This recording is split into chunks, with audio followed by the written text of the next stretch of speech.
Pretty good idea to have my mic on this evening. How about that for a start? Figured we'd play some nice soothing music to calm the souls of the Hawkeye fans out there who are frustrated by this season, just 2.5 weeks in. So hopefully everybody's spirits are calm. I saw, who was it that commented in the chat here? Burger says, I'm pissed and ready. He's pissed and ready. Listen, I'll be honest with you, Burger. I got no rants in me tonight. I have had an interesting day, to say the least, and I'm excited to end it by talking with all of you Hawkeye fans out there, and hopefully we have some good participation. And of course, the phone line you see, the phone number is in the link in the description below. We do have somebody on hold right now, so caller, I'm going to put you on hold just for a minute. But if you want to join the show another way while our phone line is tied up, you can join by means of the link in the description below. And of course, you can have your video on or your video off. That's up to you. 515-635-1601 is the number. It is busy at the moment as we have a caller on hold here just a couple minutes into our show. We're going to be here for at least the next hour talking to you about Nevada, recapping what was another very ugly week two, or a very ugly performance at home for the Iowa offense. Although, I think it's time to turn the page. Right now we're at Wednesday, and you're looking at a week 3 matchup with the Wolfpack. I think it's interesting. Somebody, one of our listeners who I appreciate, reached out to me here right before the show and made me aware that there are more Iowa media members now that are reporting that Iowa did indeed look at some transfer portal quarterbacks during the offseason. I think that's a fascinating conversation, and I think it's just fascinating because I don't know, where were those reports months ago? I don't know. I don't know why people do what they do, but I don't know why that's a secret if it's the case. But anyways, we don't have to focus on that point. I'm going to let you, the caller, lead this show. You see the title of this show as you jumped on here this evening. Why is this so hard? And I just want to give everybody an idea. You may know why the title of this show is such, but I want to give everybody an idea of my train of thought in creating this Hawkeye Hangout call-in show, which, folks, I want to make this a regular thing. We're kind of testing the waters of this 9 p.m. time slot on a Wednesday. I know it's late for some people who have to work early Thursday. So we can certainly, see how this goes. And we had a 9 p.m. on Wednesday show last week, and we'll see how this goes moving forward. If we need talk this evening, if we need to adjust the time, we'll do that. But do appreciate all 80 people or so who are on here so far. It would help before we get into the substance of this show to please subscribe. If you're not already subscribed to the channel, please do that. Very simple. Just hit the little subscribe button below this video. Another simple thing you can do to help the channel, just hit the like button. A little thumbs up helps. Always helps the algorithm, helps us in the algorithm. You can donate by means of Cash App, Venmo, PayPal. I'm getting YouTube memberships set up. I've had people request that for quite some time, and I apologize to those people. I know that's important to some people, and I have been slow to do it. So going to make that available to anybody who wants to be a paid member. We're not going to make a high membership fee, but something modest. And certainly appreciate anybody who's interested in doing that. And of course, last reminder, if you want to sponsor the show, From the Eye of the Storm at Outlook.com, From the Eye of the Storm at Outlook.com. Appreciative to the sponsors who have jumped on with us over the last few months. But certainly as the postgame show, the numbers have proven, I think you, the listener, enjoy the banter between me and Coach Patterson, and hopefully enjoy the fan involvement, because that's a big aspect of what we do. Even Coach Patterson agrees that the show wouldn't be what it is without you, the caller, and you, the chatter. So again, that's the format of the show. We're here each and every Saturday after each and every football game. And if you're new to the channel, as in 8 to 9 months new, well, maybe 7 months, I guess we were doing post-game shows for basketball in March. We do have an Iowa basketball post-game show. So more announcements on that coming in the coming weeks because we've got basketball towards the end of October, early November. But that's a fun time, Iowa basketball. So lots of great stuff. You can sponsor, grow your business, whether that be a local business or a business that's expanding across the Midwest or across the country. From the Eye of the Storm at Outlook.com. From the Eye of the Storm at Outlook.com to be a part of the fastest growing Hawkeye platform on YouTube. All right, folks, let's get to our first caller of the day as we begin our Why Is This So Hard edition of Hawkeye Hangout. I guess I still haven't explained why that's the title. Let's get to our first caller. Thank you for calling Hawkeye Hangout here from the Hawkeye of the Storm. Who's on the line? Hello, caller. Can you hear me? I know the people can't hear me. Can you hear me, caller? Yeah. How are you? Yeah. Good. What you got for me, sir? So I watched the last 2 games and disappointed. Understandable. But yeah, Petrus not playing good. Padilla needs to go in. Okay. Defense obviously playing good. Tory Taylor, best punter in the nation, in my opinion. Wide receiver play hasn't been great, but the last game against Iowa State was wet. But yeah. Oh, I can't disagree with any of that. I think Tory Taylor is Iowa's most valuable player right now. I think you would probably agree with that. Unfortunately, I don't think that's something we're necessarily proud of. Although, if you're Tory Taylor's parents, you're probably proud of Tory Taylor's efforts. But yeah, I agree. Wide receiver play continues to be an issue, and they're going to hopefully get some help this week with the return of Nico Reganey and hopefully Keegan Johnson in the coming weeks. Mm-hmm. But yeah, I don't think he's coming back this week, but in the coming weeks, hopefully he comes back. That would help. Yeah, absolutely. And I'll tell you, it'd be nice to have Charlie Jones right now, wouldn't it? Mm-hmm. I know we've said that a lot, but I think that bears repeating, especially with what Charlie Jones has done at Purdue so far. Yeah, that game against Penn State was wild. Yeah, and he did the same thing against Indiana. Indiana State last week. 3 touchdowns by halftime. So you're right, young man. We got to ask you, how old are you? I'd rather not say because, You'd rather not say? Yeah. Okay. Well, I appreciate you calling in, sir. Yeah. Bye. All right, man. Go Hawks. Yep. Bye. That's a nice way to start the show. Appreciate the young man calling in. He didn't want to tell me how old he is. That's fine. Appreciate him calling in, and boy, he makes a lot of good points. Iowa wide receiver play has been a problem. And I was just thinking about that this evening. Like, we keep talking about Tyrone Tracy and specifically Charlie Jones. But I think people forget Iowa also lost Desmond Hudson to the transfer portal, and they lost Quavon Matthews to the transfer portal. Now, you may say those are 2 guys that never played, and you'd be right.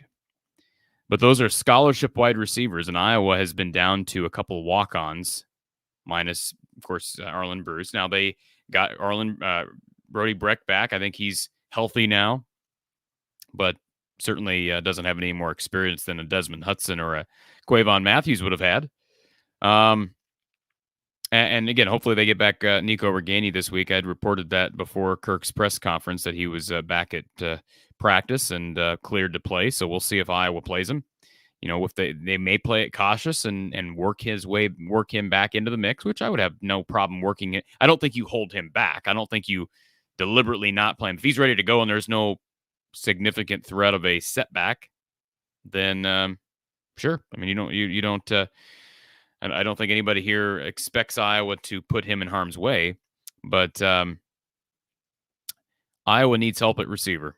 And I just wonder when people are going to wake up and realize that the transfer portal is here to stay and you have to use it wisely. And I don't think Iowa used it wisely. I mean, it's not just about quarterback, but boy, they needed help at wide receiver. And I know Kirk said they went after somebody in whatever that was. I can't remember what month he said. I think he told us when that was. I'm guessing he was talking about Isaiah Nair, the kid from Wyoming. I know some Iowa coaches followed him on Twitter back in the spring or whatever month that was that he entered, but came up empty. And again, these reports about Iowa going after quarterbacks in the portal, I've heard 4 different names now. So I've had there's 2 reporters that I'm aware of that have spoken out, whether that be on social media. I think both of them were actually on social media, that have both said that Iowa went after 2 guys in the portal. I talked with someone who is more than reputable in the Iowa media, who I trust, who told me that one of those quarterbacks was Adrian Martinez, and the other one never actually entered the portal. And that's, again, I trust this source, but my point is, I've heard 4 different people. I've heard 4 different quarterbacks. So somebody's not up to speed, or things are being underreported by some, overreported by others. I don't know. I wish I was not in the situation where we have to talk about what Iowa missed out on, because I do believe that had Iowa tried hard enough, they would have brought somebody in. No, I guess I can't prove that. I was also told that part of the reason Iowa wasn't attractive to the individuals out there was because Iowa didn't have anything set up in the realm of NIL during the offseason, which who does that fall back on? I think that answer's pretty obvious. Let's get to our next caller here. Thank you for calling Hawkeye Hangout from the Hawkeye of the Storm. Who's on the line? Hey, this is Adam from Nebraska Hawks Nest. Hey, that was Adam from Nebraska Hawks Nest. You coming to rip me, Adam?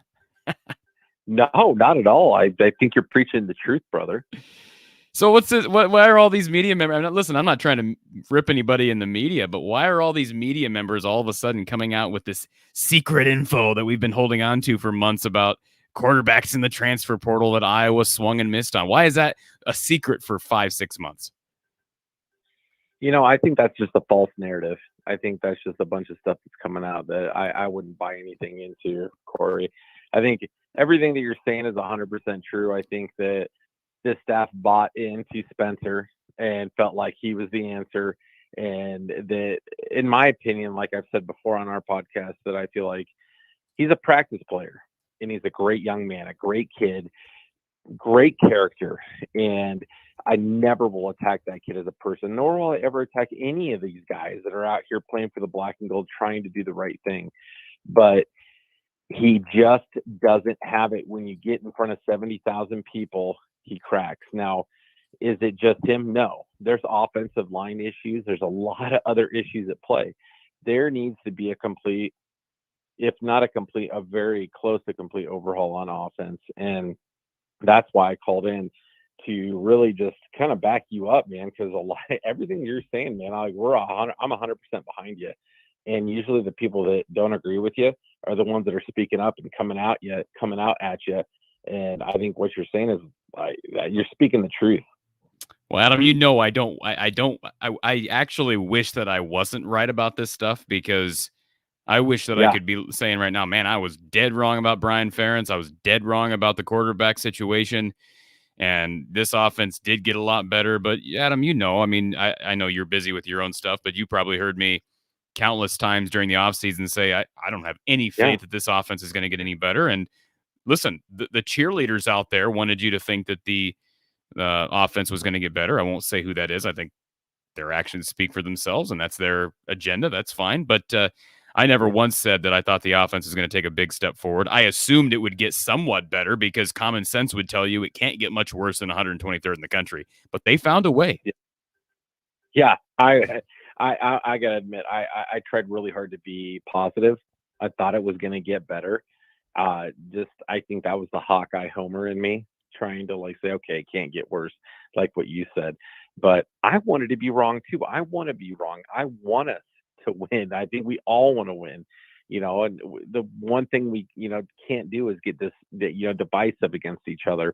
And just because, your opinion's different than someone else's opinion, attack each other. We don't want to do that. No. We all are pushing towards the same thing. And sometimes not to be, negative and, angry towards someone else, but logic doesn't necessarily go over well.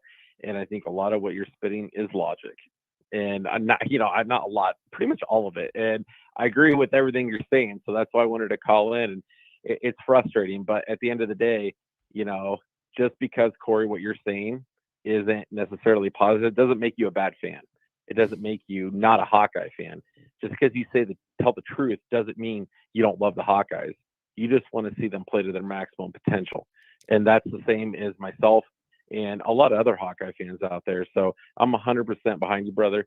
You're preaching the truth, and keep doing what you're doing, man. I appreciate you, Adam. And we got to get you back on the show at some point in a more formal setting. But I mean, I've never ever, and I mean this isn't just exaggeration and trying to shock effect everybody. I really don't remember a time in my life where I was this bewildered 2 weeks into the season, because I mean, usually this time of year, Adam, I mean, like you said, I'm a huge Iowa fan, but like usually this time of year, football is an event. It's fun. And listen, I'm still going to be having watch parties and watching every game and doing the post game show, but it's lost some pizzazz, hasn't it? Oh my gosh. I mean, I feel super guilty, and I feel like I'm a bad fan because the game this weekend, I'm so excited. Usually every week I'm so excited that I'm like, oh, I can't wait till Saturday. I'm so excited. And like this week, I'm almost feeling like I have a tooth extraction at the dentist office coming.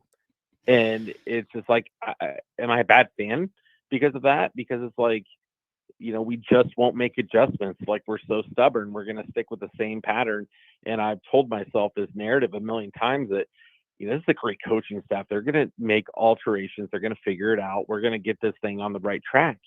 And it just keeps not happening. And I have this internal battle where I'm like, okay, I don't want to be a horrible fan, but at the same time, like, I don't want to be ignorant and naive to like what's been going on. So I totally understand that, like, where you're coming from. Like, I feel like, a lot of the stuff that you're saying, 90% of what you're saying is like, yeah, I feel the same way. Like, it's super frustrating, but I would give anything to not have to be going through this right now. We wait all year for college football season to come. We want success. We want to see the team do well. And then when we come out in the offense, it's just like, wow, like, are we playing possum? Like, this can't be real. Like, are we actually trying to do, like, is this really the product we've been working on the whole off season? And then at the same time, and right on top of that, we're sticking with our offensive coordinator and our quarterback when this is what we've been working on. Like, we have a third-year starter and an offensive coordinator that's been in this role for a long time. A head coach in his 24th season. We shouldn't be going through growing pains like this. And a lot of people are comparing this point of Kirk's tenure to the end of Coach Fry's tenure, where, he was stubborn, wasn't listening to, anybody from the outside. And this was kind of, the downfall and the end of his tenure. I hope that's not the case, but there's way too many similarities to ignore at this point. Well, and Adam, let me defend Hayden for a second, because as you know, he was pretty sick towards the end of his tenure. He was sick, yes. And yes. I mean, I wasn't around then. I was around, but I certainly wasn't following Hayden Fry as I was sucking my thumb. But I'll say this, that I can't imagine being in that position where your health has just deteriorated. And Hayden Fry was just known as just that tough guy. And I would just think that takes a toll on you mentally and emotionally and would affect decision making. But I give Hayden Fry credit. He had kids. He never, I mean, I know that, I don't know a ton about each, I think they're all still down in Texas, I believe, but he never elevated his children into a position that they didn't deserve. And look, I've said it before. I have nothing against Brian Ferentz. I wish Brian Ferentz were coaching the offensive line. I'd have no problem with him coaching tight ends. But what you said earlier struck a chord. when you said I want to tell myself, we have a great coaching staff, we'll figure it out. You and I both know this is not a great offensive coaching staff. It's just not. It's a well below average coaching staff right now on offense. Yeah, and I wish I could argue with you and tell you that you were wrong. And you nailed it on the head with Coach Fry. Like, he's an absolute legend. And to be able to coach and go through what he went through. I mean, he battled cancer for more years than any of us were even aware of at the time. So he could have been going through pain and different things that we have no idea that what he was battling through. So just that he was even coaching Division I football at that time is unbelievably brave and resilient act. But I wish I could tell you, Corey, that you're wrong. I wish I could say, hey, I believe in the staff. I think they're going to come through, and I think they're going to do this. But our offensive line coach that's been in his position for, I believe, what is this, his second or third season, and he's from Tulane.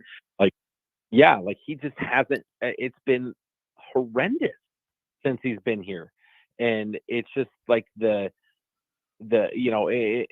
Spencer's press conferences after games, the frustration of when he's talking about it, like this, it's almost like he's like, yeah, whatever. I know the kid cares, and I know the kid wants to win, but in the press conferences, he has this bravado, this whole thing about him where he's just like, yeah, you know what? I didn't play well today, but hey, guess what? We'll move on to the next one. It's like he doesn't have that type of aura about him that a CJ Beathard or a Drew Tate or, a lot of these other guys that played for us in the past that, if they played bad, they're going to flip a table. They're going to be pissed, and that's going to bother the hell out of him. And it doesn't from the press conferences, I can't, speak to how the kid deals with it after the fact, but it just doesn't seem like it affects him to the level that it should. Well, I'll say this, and it's been brought up on this channel and during the post-game show.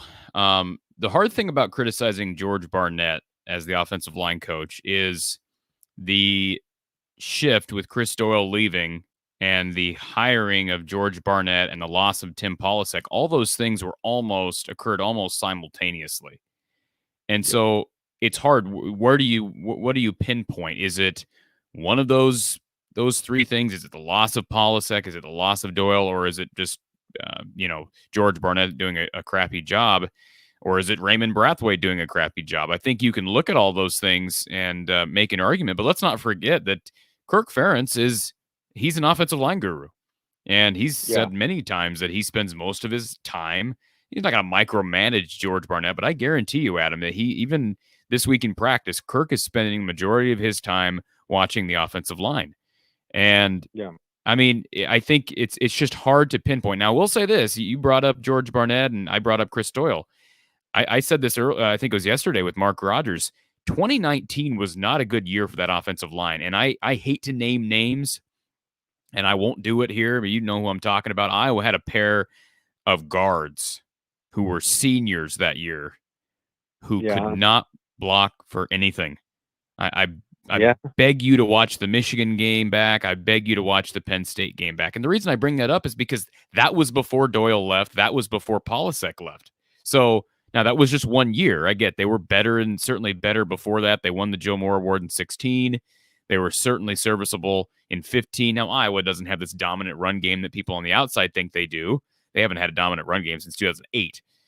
But my point being, it is hard because they haven't had good lines 3 of the last 4 years. And 2020 was such a weird year. It looked like, okay, they're just going to not miss a beat without Chris Doyle here and without Tim Polasek. But it was such a weird year with COVID. Minnesota was a shell of itself. Michigan State was a shell of itself. Penn State was a shell of itself.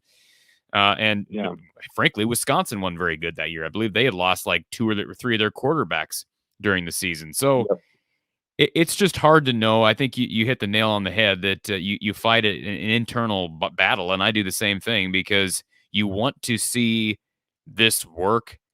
But at the same time, I think the more fans face reality, they realize. I can't speak for all fans, but I think a lot of fans realize it's probably not going to work until there are staff changes. And I'm not saying Kirk Yeah. needs to step down. I'm not saying anything specifically. But until there are changes with the coaching staff, because they don't have offensive minds, Adam. I've said this several times now.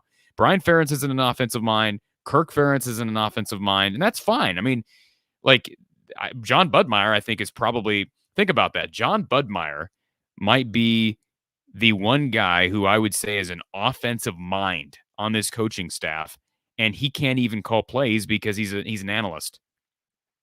And I mean, he's Corey, what other offensive, like a guy with majority of offensive line experience that gets promoted to offensive coordinator that played offensive line that's underperformed as a coach gets also the quarterback coaching position that has no experience coaching quarterbacks really whatsoever, and in a position where as a program, let's be honest, we've kind of underperformed over the years. That's been the one spot and the one, in my opinion, and a lot of other people's opinions, and I can't speak for you, where we haven't really hit the nail on the head. You know, we're starting guys like Jake Christensen over Ricky Stanzi. We're starting guys, you know, over CJ Beathard isn't playing where, you know, he should be playing. You know, there's a lot of situations where, you know, over the years we're like, can this staff properly evaluate the quarterback position? And this year has been abundantly clear that, you know, with and Jake Rudock, who I was referring to previously, but this year has abundantly, you know, blown it out there that we can't. And, you know, I love Kirk. I love this staff, and this season has really been a slap in the face where it's like, okay, changes need to be made. Big time changes need to be made. And, you know, like you said, I'm not saying Kirk, you know, I want Kirk to go or anything like that. I'm not saying that. But if we have a head coach that's unwilling to adapt and roll with the change, you know, make changes and, you know, and bend and pivot to win football games and do what he needs to do, then, you know, I will go out and say it, like, wholesale changes need to be made. But, you know, I think we all know that that's very doubtful that that's going to happen. I think, you know, Kirk leaves when he wants to go on his own terms. And I'll say this last thing. I know you probably didn't mean for this to be this long of a call, Adam, but I do appreciate you calling in. Not to defend Kirk, because, you know, I've been more than critical over recent months, especially the last couple of weeks. But let me just say this, because I do want to. I'm not trying to fool anybody. I try my best to be objective and call things like I see it. And so, yeah, being objective, I think I need to admit, I think other people should admit it too, that we just acknowledge the fact that Hayden Fry had stuff going on in his personal life, specifically with his health, that may have affected his decision making. Is it possible that Kirk Ferentz has something going on in his personal life that could be affecting his judgment? Is that possible? It's possible for anybody. And, it's possible for anybody, you know, right? We all have stuff going, like there's stuff going on in my life and your life, Adam, that no one else knows. And when you're in the public eye, I'm not making excuses for Kirk. Believe me, a guy's making $7 million a year. I'm not making excuses for him, but I'm just saying, I think we all have to acknowledge that criticism is fair, but when you don't know everything that's going on in a person's life, it's hard to judge them completely. And I think that's what we all have to be careful about. We can be critical, and I'm, you know, people in the late 90s were critical of Hayden Fry, no question about it. But when you understand the toll that a health problem, you know, you can think of a million things that could be going on in a person's life that affects their performance at work. Doesn't make it acceptable, but makes it more understandable. And so I'm not trying to imply that I know anything about Kirk Ferentz's personal life. That's not what I'm saying. But I'm just saying it's, you know, we don't know everything that's going on behind the scenes that might explain some of this. Just, it doesn't make it okay, though. No, and you know, you 100% nailed that on the head. And the one thing that a lot of coaches and most coaches in this situation have a hard time coming to grips with is that if you're in a position like this and it's so much affecting, you know, you're in a high profile position like this, and if you have outside things in your life that are affecting something that is this high profile, you need to be able to come to grips with, okay, well, I'm not able to do this to the level that I need to do it, and I'm not able to have the open mind and completely eliminate, nepotism or anything like that. And I'm not saying that that's the case, that, nepotism is there. It's, it's been discussed, and, we all have our opinions on that. But if you're not, you got to be able to have enough wherewithal. And the athletic director, most importantly, Gary Barta, has, Brian Ferentz is reporting directly to. There needs to be enough of a professional, not personal relationship, that if you're seeing things like this happen, you're able to put the personal relationship aside to make a decision and do things that are in the benefit of the university, the football program, and the state of Iowa as a whole. And I think a lot of us as fans have doubts whether those decisions are going to be made the way they need to be made. I couldn't agree more. And, I see somebody in the chat that didn't like the fact that I was trying to be understanding to people's personal problems. Look, I'm not making excuses for people, but that's also why there's oversight, Adam. You just alluded to it. There is oversight for a reason. And most people, 90% of people who work in any job form, they have a supervisor. And in Gary Barta's, or in Kirk Ferentz's case, it's Gary Barta. And so Gary, if for some reason Kirk is making decisions that are poor decisions for whatever reason, Gary Barta's got to step up to the plate and do something. And that's why, I've been very critical of Gary Barta, because this has been the nepotism, and I believe that's what it is, like it or not. I know that sounds like a strong word, but the nepotism has been enabled. And that's why in no way is it okay. And last thing I'll bring up, I know I've said this like 2 or 3 times now, but you brought up quarterback play in recent years. Let's not forget that, Ken O'Keefe had this quarterback room in a decent place for a number of years. I mean, I understand you talk about Christensen and whatnot, but Iowa got good production out of Nate Stanley in 2017. They got good production out of Ricky Stanzi. I mean, 2010 was a down year, but his stats got better. I think as Ken O'Keefe got older, I don't want to question his zeal to coach, but it just seemed like you could just tell he was getting towards the end of his coaching days. I don't know how I would describe it, if it was just kind of a will to coach. And again, I hate questioning that because I don't know Ken personally, but you watch him on the sideline, he didn't necessarily seem maybe to have the same vigor or fire. And I get it. You get older and, you lose some energy. Maybe that's the case. But people now, I've seen people commenting on the channel that, boy, we miss Ken O'Keefe.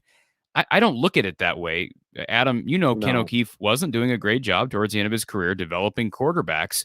But the problem is we went from bad to worse. So he wasn't doing a good job. But Ken O'Keefe at least was an offensive mind who knew the quarterback position and knew wide receivers. I mean, coached wide receivers in the NFL. Brian Ferentz has not coached any skill position players besides tight end, specifically quarterback. So that's where we went from a guy who was not doing great on his, you could say, well below average, to a guy who's, I hate to say it, but no reason to think could even challenge what Ken O'Keefe was doing, even at the end of his career. So it's went from bad to worse. And I don't expect Brian, that's the thing. I don't expect Brian or Kirk to have this wide grasp on passing offense. I mean, you want him to because he's a QB's coach, but you don't expect, like you said, a former offensive lineman who doesn't have any real experience coaching the passing game, specifically quarterbacks. You don't expect him to have knowledge in that area, but you expect the administration and the coaching staff to hire those offensive minds, and unfortunately, they haven't done that. So, Corey, like this, I'll leave you with this. The biggest problem with this whole thing, and this is why coaches don't make it 24 seasons, is that Kirk has done a lot of so many amazing things for Iowa, so many amazing things for the state, the university, and the football program. He's been given way too big of a leash and been able to make decisions and do things that no other head coaches are able to do. Kirk has been given way too much power. And I think it's led to a lot of these issues and a lot of these problems. And I think that's why we're in the position that we are today. And that's my opinion, nobody else's. Sure. And I feel like until, either that gets reined in or a change is made, I think we're going to continue to go down this path, and we're going to keep having these problems. I appreciate your thought process, Adam, and I can't argue with anything. But I'll absolutely agree with you on the fact that Kirk Ferentz has done a ton for this program. I've said it a million times. He's a great man, and people make mistakes. I think he's making a mistake right now at quarterback, and I think he's making a mistake right now by allowing Brian to continue in a position that he's not earned.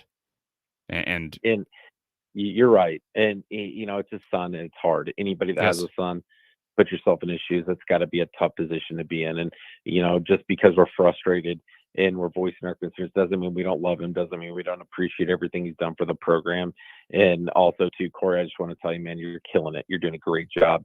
And everything that you're saying, like, it's healthy. It's healthy for the program to look at things from, all angles.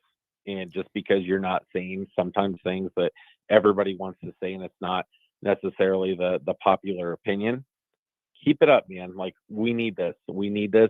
The true fans that are actual, legitimate, like true college football fans and love the sport of college football, like, love listening to you. So keep it up, because you're doing great work. Appreciate it, man. Are you going to be at the game this weekend? I will not be this weekend, but I'm planning on going to about 3 different games this weekend, but I will not be at the one this weekend. But we definitely need to get together, say hello, and maybe have a beer and talk some football. Sounds good, Adam. Appreciate the call, sir. All right. Keep up the great work, Corey. Thanks, man. Take care. All right. You too. Appreciate that. Adam of Nebraska Hawk's Nest. If you haven't heard their stuff, great interviews, great stuff. He's got quite the memorabilia man cave over in the heart of Husker country. And boy, he's just happy that Nebraska fans are going wild over there. We're going to get to our next caller here in a second. I'm going to put you on hold, caller, and we'll be coming back to you momentarily. Again, the phone line's lighting up, but if you don't want to have to continue to call in over and over again to try to hit the phone line, we just have the one line. Join in the description below. So hit the link in the description below for the StreamYard link. You can jump on either with video or without video. Basically the equivalent to a phone call. You're just calling in over the internet. So again, if you're trying to call in and you can't get through, join the show by hitting the link in the description below, and we will get to all of our callers over the next. Well, we've already burned. Wow. I hope that everybody enjoyed Adam. I love talking to him. He's got a refreshing perspective. He's a guy who's just like me. I mean, he's a homer, right? But I do appreciate his objectivity. So before we get to our next caller, I want to thank our sponsor, Ascent Nutrition, Iowa Floor Covering, and Under the Kitchen.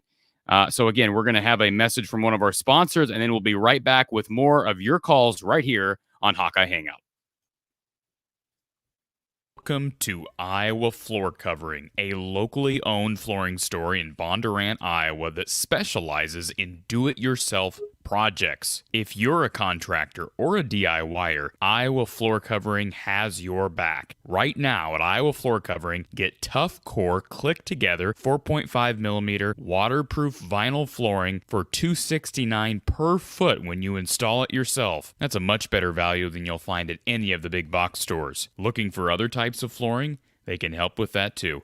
Between their exceptional product knowledge and commitment to customer service, the guys at Iowa Floor Covering will provide everything you need to complete your DIY flooring project. So what are you waiting for? Skip the box stores now and visit iowafloorcovering.com/DIY. That's iowafloorcovering.com/DIY. Promotional pricing only available with self-installation. So appreciate Iowa Floor Covering for hopping on to sponsor the show this evening, and of course all month long. Their tough core click together 4.5mm waterproof vinyl flooring for just $269 per foot with self installation. And again, their website iowafloorcovering.com/DIY, located right in the heart of Iowa, down in the Bondurant area, and you're going to get great customer service and personal attention to detail, and you're supporting a family-run operation. So great stuff from the great guys down at iowafloorcovering.com. All right, we've got callers on hold and callers who are trying to join the show virtually. So before we get to our StreamYard callers, let's get to our super chat. We've got a couple super chats to get to. We'll get to Steve Smith first. Thank you, Steve, for this very generous super chat. He says, super chat, long overdue. I appreciate your efforts and enjoy your content. By the way, I like this time slot. Doesn't compete with kids' after school activities. Well, that's good to know, Steve. I didn't think about that. That is a factor for you parents out there. So I appreciate that. And yeah, we got about 200 people on. And if you like the time slot, you like the show, please share this show out on social media, because the more viewership we can get, the more likely I will be able to make this a weekly thing. And we'll just hopefully be able to make this a 9 p.m. every Wednesday show for Hawkeye Hangout here from the Hawkeye of the Storm. So again, thank you, Steve, for the super chat. Erica also bringing the super chat this evening. Thank you, Erica. Corey, did you hear about what Petrus said about the fans? Oh boy, he doesn't give a blank, his words, for what we think. Your take on this? Well, Erica, I get it to an extent, right? Spencer has been dealing with a lot of negativity on social media. Fans have been wanting him benched for quite some time. If I was in his position and I was not performing at an acceptable level and I had fans ripping me, and Erica, you and I both know I don't take personal shots at Petrus. You don't take personal shots at Petrus, but some people do. So I can understand why he may resent fans. And that's unfortunate. That's another reason why I believe Kirk needs to do what's best and let Padilla take the reins, or even see what Joey Labus can do. And I say that because why continue to put him in harm's way? You don't want Spencer to look back at his time at Iowa and have resentment in his heart. That is not what you want from a young man who I think is very bright, very kind, very giving. I have no reason to think he's not a tremendous young man. By all accounts, he is. But I think this is proof that there is some resentment towards fans, and it's unfortunate. So, Erica, in your response to your question, it's unfortunate. I didn't get mad when I heard that, because I get it. I get it. He's upset, and fans are upset for a different reason. And it just comes to back to the coaching staff. I think it's time to at least move on from Spencer, at least for the time being, right? Until we see if we can get a bump. Iowa can get a bump from one of the other quarterbacks that is in that room. Let's get to our caller here. Thank you for calling from the Hawkeye of the Storm. Who's on the line?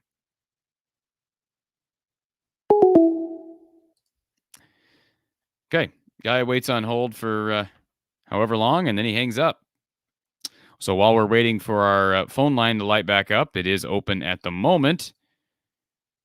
Let's get to Austin, who is here with us. Austin, tell us where you're from and what you're calling about.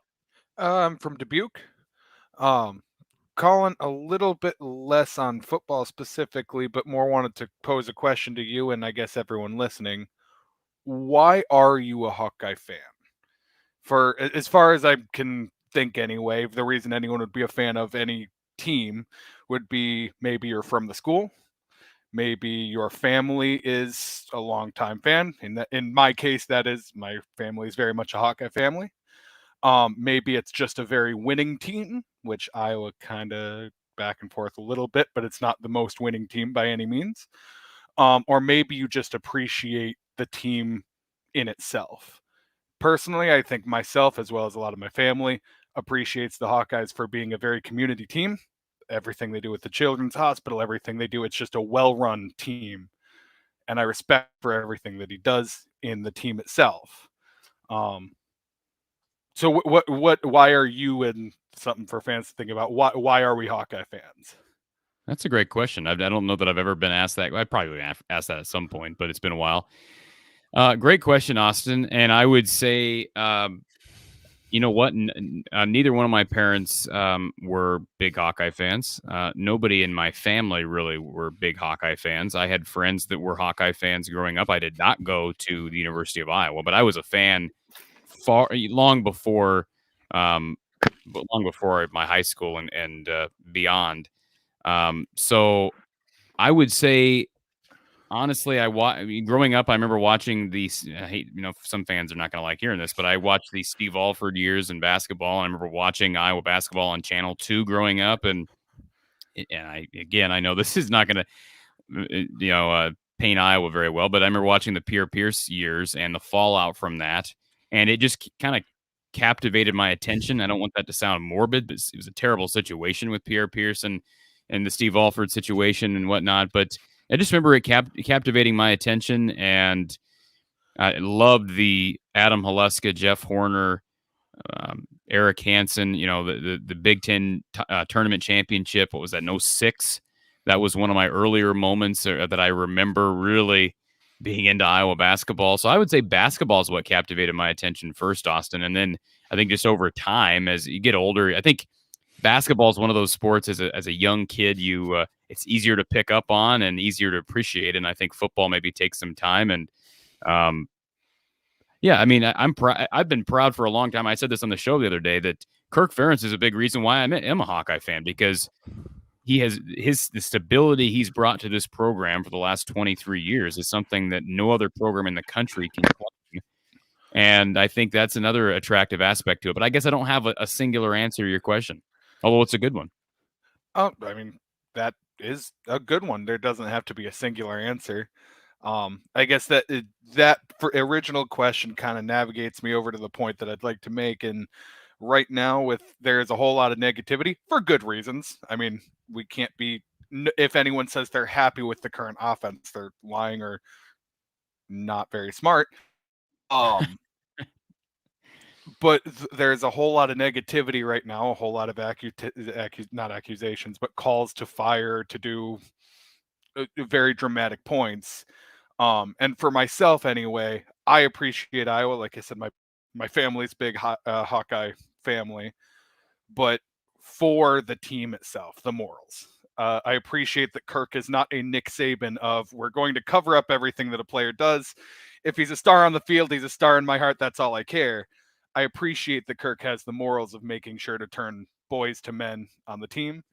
And I don't think, as with the current negativity, with the current atmosphere after that big loss, a lot of the propositions that I'm seeing people be making, I think that navigates us a little bit away from the Hawkeye team that I am a fan of. I think it navigates us a little bit away from the moral compass that the Hawkeyes currently have, and a little bit more towards the we only need to win kind of mentality. I can appreciate that. Now, I will challenge you just a little bit, Austin, because I absolutely agree with what you just said about morals, and I brought up the stability of Kirk, but can we agree that fans have the right to lose a little respect for Kirk when it appears that he is promoting his son to a position that his son has not earned? Is that fair? Oh, absolutely. I mean, he's built a stellar reputation, and that can only carry him so far. Yeah, I mean, it doesn't mean that I've lost. No, it absolutely doesn't mean that I'm throwing Kirk to the wind and I've lost all respect for the man. No, you don't lose what he's done for the last 23 years. You don't lose that based upon a couple indiscretions. But, it does make a person frustrated. And, that's why I brought up earlier to Adam. And I know some people don't like that. I guess people don't like hearing that or trying to be understanding to other people's circumstances. But the reality is we don't know what's going on in Kirk's life. And so that's why I brought that up, because he has built up, like, we should be able to at least acknowledge the fact that he's done a lot to at least inhibit some sort of an understanding from the fan base if there was something going on that causes him to act in a certain way. From the outside, it looks like he's promoted his son and enabled his son as the OC because he's his son. And so that's why fans are so frustrated, and you understand that, as do I. But no, I think you're right. You got to keep things in perspective, because there are programs that are not run on the morals and on the I just think what Kirk has brought to this program has not only been stability in the win-loss column, but it has been, for the most part, class. You notice it's been a long time since you've heard any football players really getting into trouble. I know Jamari Harris had an OWI this past offseason, but say what you want about the offense, the guys aren't going out. That was one thing I thought about, Austin, after this game on Saturday against Iowa State. That would be a typical Sunday where you have a news dump of a guy who gets arrested for OWI, and that didn't happen. Mm-hmm. So I give Kirk Ferentz credit. He deserves credit for everything he's done with the Iowa program. Absolutely. Okay, appreciate the show. I'll let you take all the other callers. I just wanted to bring in a little bit of less negative, I suppose. A little different perspective. I appreciate it, Austin. Thanks for calling in, sir. Yep, you have a wonderful night. You too. No, great stuff. And, that's why when I opened this show, I brought some serene, calming music and told myself I'm not going to go on any rant this evening. So I haven't went on a rant yet. I'll try not to, but appreciate all 227 people who are with us right now on this live stream. And as we approach the 10 o'clock hour here in the state of Iowa, and as we await Iowa's game against Nevada coming up this Saturday. And I said earlier on released a 10-minute preview for Iowa, Nevada, and said I'll be at the game this weekend. So if you see me, please come up. Would love to talk to you, chat with you. And hopefully we'll get a great atmosphere. Should be a great time at night in Kinnick. Let's get to our next caller. James is on the line. James, thank you for calling from the Hawkeye of the Storm. This is Hawkeye Hangout. How's it going? Can you hear me? Yes, I can hear you, James. Loud and clear. So I got a couple of things first. You were talking about transfers earlier, and Desmond Hudson, funny enough, he transferred to UNI, and I was at work like a month before the season. He actually came into my work, and so I was talking to him actually, and I asked him the question. I was like, why did you transfer from Iowa? Like, I was just curious, and he actually answered it. He was like, he said he transferred from Iowa because like he saw the room was like full, like at that time it was full because like Charlie was still there. Tyrone didn't transfer. You know what I'm saying? So like those names were still there at the time he decided to transfer. So he was like he just didn't see a path for him to get on the field. So then he went to UNI, but he was one thing I remember him saying was he was like, I love Iowa and always like I will always be in my heart. Like it was a tough decision, but like it was a decision he felt like he had to make. But he didn't want to leave. And I'm wondering now, I wish I could talk to him again, obviously. If I see him again, I might ask him this question. But I wonder now, like, if maybe he, now that everybody left, if he decided whether he stays, like, if he wish he would have stayed. You know what I'm saying? Because everybody left now. Maybe his path was clear because he liked it so much. Maybe he wish he stayed. I don't know, because he's not playing a lot for UNI right now, but the future's obviously bright for him. And UNI is a good program, so there's nothing wrong with that. The Panthers played Air Force week 1 and got beat soundly. Yeah. And he had one catch for, I believe, 19 yards. And then they played North Dakota, got beat by 2, which North Dakota seemed like a pretty darn good team. They I think Nebraska for a while. But I think they're 7th. Say it again. Polls. I think North Dakota was ranked 7th in the polls at the beginning of the year. Okay. Yeah, and he had one catch for 16 yards. So no, he was not going to light it up here. But boy, it'd be nice to have a guy who, at least at one time, Iowa felt was deserving of a scholarship because right now they've got. I mean, assuming Nico's back. I mean, this past week they had 2 guys who were healthy on scholarship. One of which hadn't really practiced at all since he got here a year and a half ago, partly because of injury and partly because of his baseball career. So yeah, no, I mean, hindsight's 20/20 on that. I don't know. What has Quavon Matthews? Anybody know what Quavon Matthews has done? He went down to Florida Atlantic. I can look that up. I just thought it was funny that you brought his name up, and then I actually ran into him at work one day, and I just asked him that question. He actually answered it for me. I didn't expect him to, but he was nice about it. Yeah, I mean, and I wish him nothing but the best. So I'm looking at the box score for Florida Atlantic, and I don't even see Quavon Matthews unless he's not playing this year. I don't see him in the box score. They destroyed Southeastern Louisiana week 1. Let's see if I can find. Actually, they had a week 0 game as well. They played Charlotte, who also had an Iowa transfer in Shadrack. Yeah, Shadrack. Let's see. I don't see Quavon Matthews here either, so he may not be playing.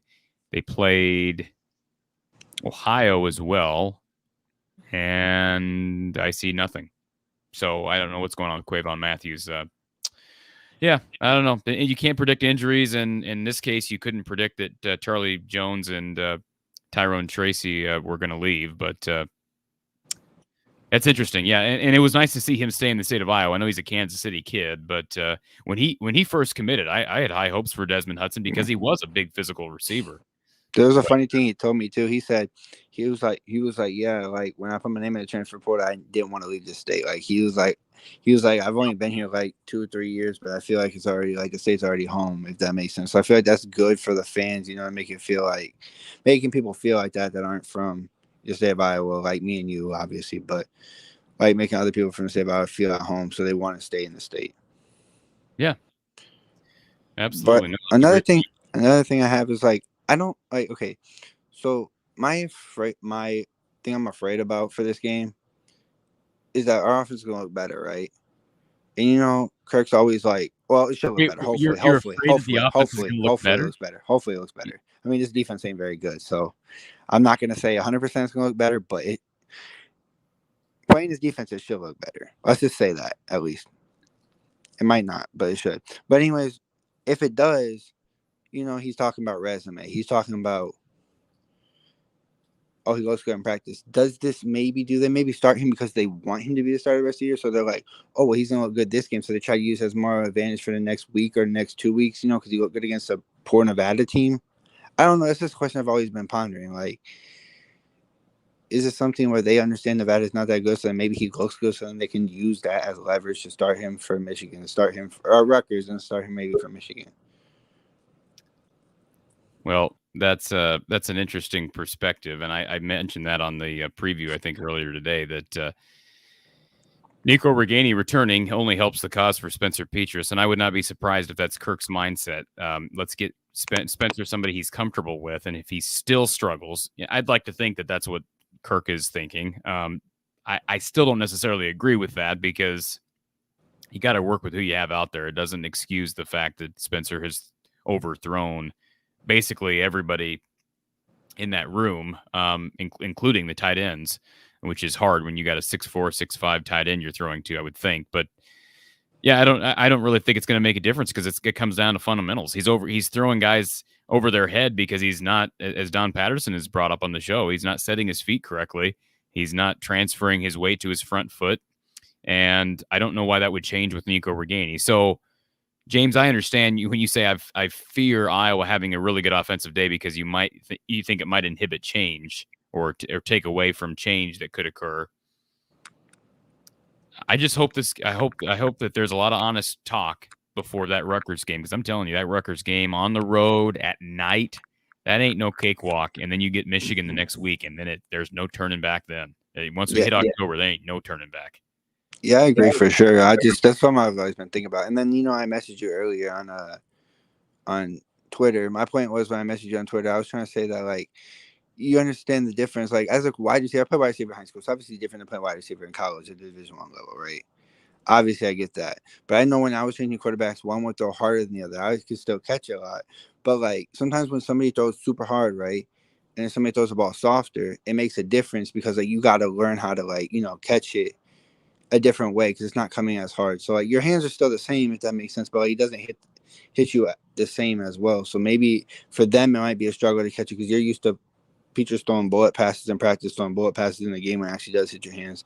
Then maybe somebody lobbing in, just catches you by surprise, like, oh wow, like, it's actually not that hard of a throw. You know what I'm saying? Like, that's something I don't know, maybe it's going through their head that they dropped so many passes or why they dropped so many passes, but, like, I just don't think it was fair either. Like you've always said too, oh, he dropped a lot of his numbers weren't good, but they've also dropped a lot of passes. So if they caught those, who knows if his numbers could have been different. Yeah, I mean, it's absolutely the case. And I remember after that Minnesota game last year thinking, how in the world does Alex Padilla, I think he was like 6 of 17 in that game. Do you remember that, James? Yeah. And then the one big play he had was the one where Keegan broke off like 3 tackles for a touchdown.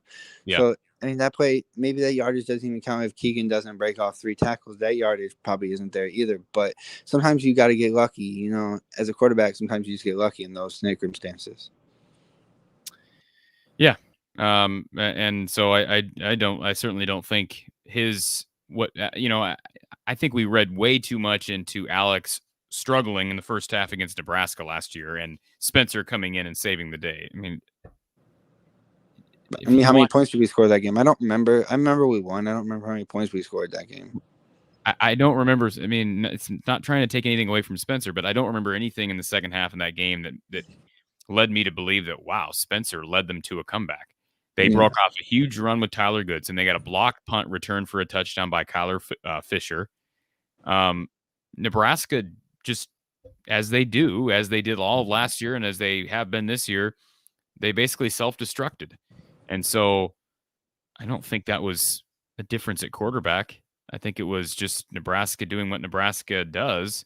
And I mean, I brought this up at Chad Leisico, the Des Moines Register, made a good point yesterday, and I applaud him for asking a tough question to Kirk. He brought up the point totals, and that's a fair stat point when you bring up the fact that Padilla and Petrus point totals per game are absolutely miles and miles away from each other, and Kirk didn't really have a response, but it's a fair question from Chad. So I agree. Alex needs another shot. There's just no question about it at this point.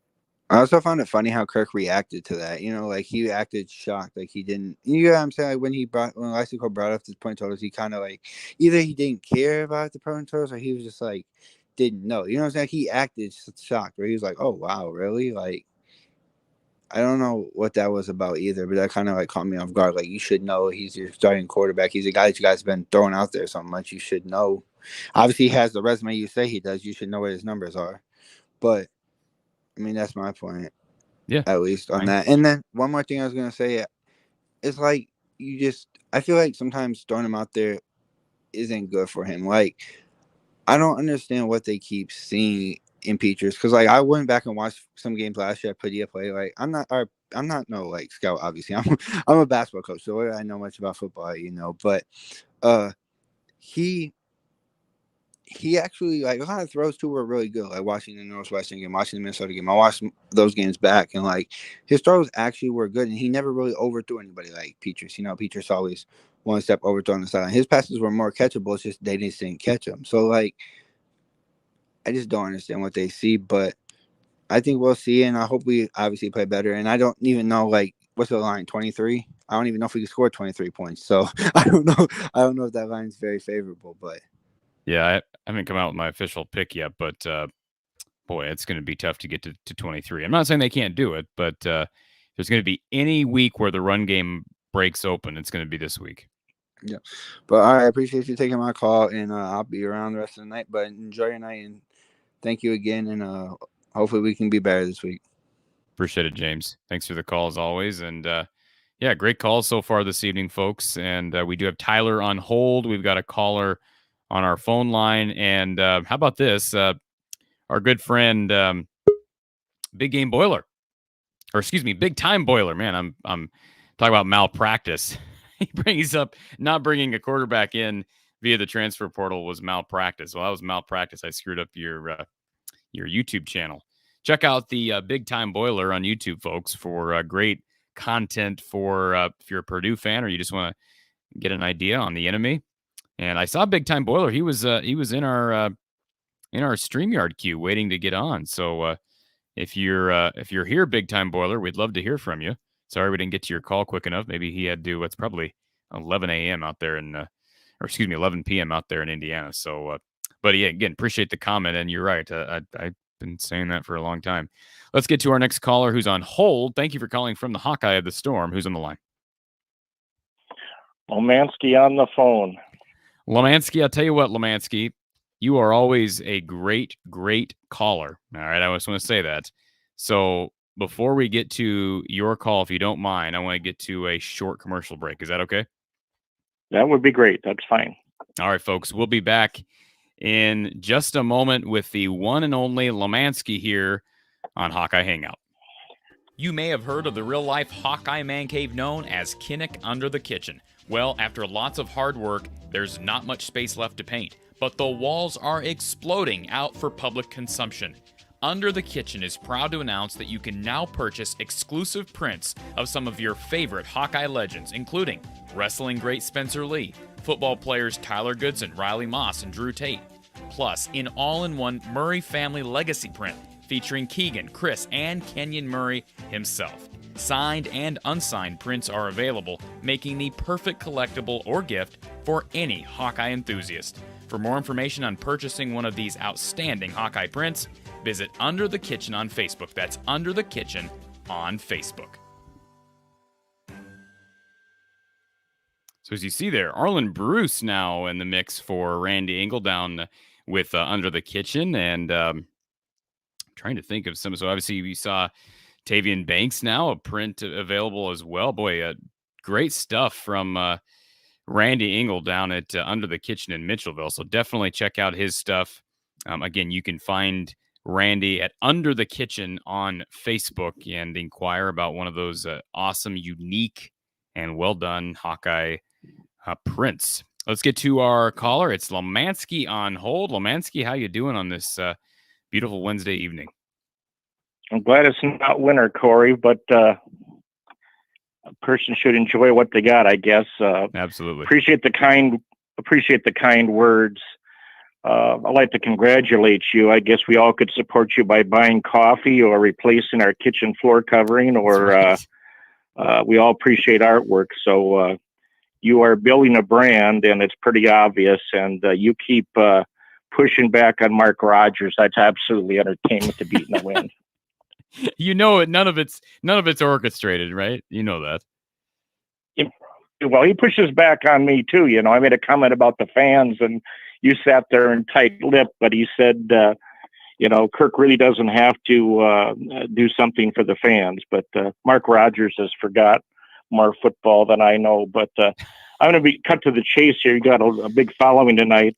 I watch in my job, I can listen to the Big Ten Network with earbuds from time to time, and I caught the Big Ten Network radio. Anthony Herron, a former Iowa player, and his partner were talking about things, and there's three things that really made me think, and here's what they were talking about, and it's relation to the Nebraska football program and why it didn't work. So here's what they talked about: the three phases of a football program, the evaluation of players and coaches, and in that area is recruiting falls under that. Developing players and coaches. I was famous for developing their program. They don't get 5 stars. Retention is the third area. I found that very interesting as they dived into that. And I also caught Jeff Brom on the same program talking. They asked him about Charlie Jones. The two best receivers as far as catches and Charlie, especially for yards, is two former Iowa wide receivers. And they asked him, Brom, does Charlie Jones remind you of anybody? And there's a big hesitation. I didn't think he was going to say anything. Then he goes, well, there's a guy in the NFL by the name of Cooper Kupp. And he said, I'm not going to lay that on Charlie, but he runs precise routes, and he's fearless. And I guess I bring that up because if you're evaluating players, and Kirk has to evaluate his assistant coaches, and I don't think I have to go into that on the program about evaluating your coaches. I'm going to leave that alone tonight because you have other callers. But if you're evaluating players and you can't get Charlie Jones on the field, I wonder if they can evaluate a quarterback room, if they should get those guys on the field. And let me compare this, and I apologize to the younger viewer group because I bring up Hayden Fry too much, but I do that because of my respect for the history of the program since 1978. So 78 was Bob Cummings last year. The Chicago Bears called Hayden Fry, and they asked Hayden Fry, we're looking at offensive linemen in the Big Ten, and we want your opinion who's the toughest in the Big Ten. And Hayden gave him a couple of names, and I don't remember. I never got to hear who those players were. And before they hang up, Hayden Fry said to the Chicago Bears, if you guys were smart, you would look at a guy by the name of Mark Bortz that's graduating. And he was from Partyville, Wisconsin. And the Bears kind of laughed at Hayden and says, but you played him on the defensive end. Why would you say he can play offense? And Hayden says, the best position Mark Bortz could have played in college was offensive line. But we were weaker in defensive line, so we turned him around. And to Kirk's credit, he's turned players around on the line. I want to give him credit there. Yeah. But there's an example of tremendous evaluation of coaches. And with Charlie Jones leaving the program and not getting them on the field, in my opinion, I wonder if there's anybody in our coaching room that can evaluate our quarterback room. And I'll leave that open for your spin. I think just to sum all that up, you've heard me say it, Lemansky, the evaluation of quarterbacks has never been a strength, and it shouldn't have to be a strength for a guy who is not a QB guru, and that's why you need somebody who can evaluate quarterbacks. And I've brought this up several times, a lot less than I brought up the transfer portal. But Lemansky, who's the one guy that Iowa had the opportunity to bring into the program back in the spring, or actually before spring? Who's the one guy that they had an opportunity to bring in before spring that could have really helped at the quarterback position, even with the group, the player personnel group they have right now? The guy from, I think was the Dakotas, it might have been from North Dakota State. Yes, Randy Hedberg. And I've said this before. They had an opportunity to bring in Randy Hedberg, who is a QB whisperer. He's developed guys like Trey Lance, guys like Easton Stick, Carson Wentz at North Dakota State. And you may say, well, it's a power. We're talking NFL draft, folks. Carson Wentz, Trey Lance, those two guys have been starting. I mean, Trey Lance is starting right now with the 49ers, if I'm not mistaken. Easton Stick's a backup. Didn't Carson Wentz, did he win a Super Bowl? Or I know he was with the Eagles. I believe he was with the Eagles the year they won the Super Bowl or went to the Super Bowl, whatever it was. My point is, Randy Hedberg would have been a slam dunk of an hire for that quarterback coach position. And certainly that would have helped their ability to evaluate. Wouldn't you think, Lemansky? But instead, they went to a guy in Brian, who's very much like his dad, except Brian actually played offensive line. Kirk never played offensive line. So, I mean, that nothing against either guy, but you're skilled at what you're skilled at, and you can't be a jack of all trades on the football field when you're. I mean, I shouldn't say that you can't be. I think very few people are. And look at the guys who are the best in the business, like Phil Parker. Phil Parker's not trying to coach offense, nor should he. He's doing what he does best. He's coaching defensive backs, and I guarantee you, Lemansky, does he give some direction to Kelvin Bell and to Seth Wallace? And sure, absolutely. But he doesn't micromanage those guys. So you need to have guys, if you're not going to micromanage, you need to have guys that understand the position they're coaching. And that should be obvious, right? They're there because they understand the position. They're experts at the position. And it's nothing personal to Brian, but you cannot tell me that Brian is an expert at quarterback. And it's just a fact. And so Iowa, they missed an opportunity with Randy in the offseason. I am still hung up on that, because that was just, for me personally, when I heard that, it's just crushing. Because, I mean, how often do you have somebody like Randy Hedberg actually reaching out saying, I am interested in this job? No, they didn't reach out to Randy. He reached out to them. It's just frustrating. Well, just to tag along what your point is, and it's as time goes on, that becomes more of an important point to digest. Carson Wentz has a Super Bowl ring. He got hurt, and they brought a longtime veteran and ran the Philly special in the Super Bowl, and the rest is history. So your point's well taken. I guess the other thing that I'd like to encourage Iowa fans is that, have a little class, approach our problem with a little, what's the right word? A little center. Not to, when you talk, I try to do that, and sometimes I don't. But this week I called the Iowa football offices, and they were very classy. I was on hold a long time. I got some gal supervisor. She would have listened to me probably as long as I wanted to talk. But here's the point I made to a supervisor in the football office, and asked her to pass along any of my comments that she deemed worth passing along. But here's the one thing that I left, and I think Iowa football has to answer the fans. For people that don't remember, Hayden Fry left its assistants to pick 3 programs to go to, one being Missouri. I forgot the third one. And of course, the other one was Iowa. And as assistant coach says, we pick Iowa because those fans fill that stadium after, I think it was 9 consecutive losing seasons. I think they do have to be accountable. So I called the offices, and the one thing I said to them, I said, there's a big legacy here, and that legacy on the assistant coaching tree under Hayden Fry that includes Don Patterson, Bill Brasher, Carl Jackson, Bill Snyder, Dan McCarney, Barry Alvarez. Go ahead. Dan McCarney. I mean, I can't even list them all. And that the football program owes a little bit to that legacy.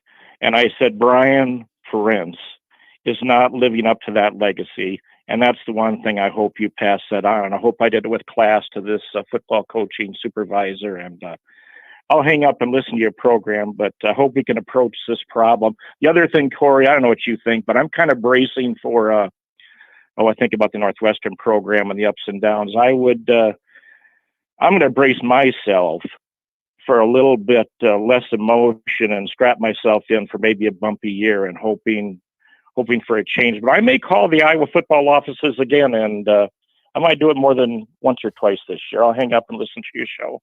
Thanks, Lemansky. I always enjoy the calls, sir. And great calls this evening. And I did see that.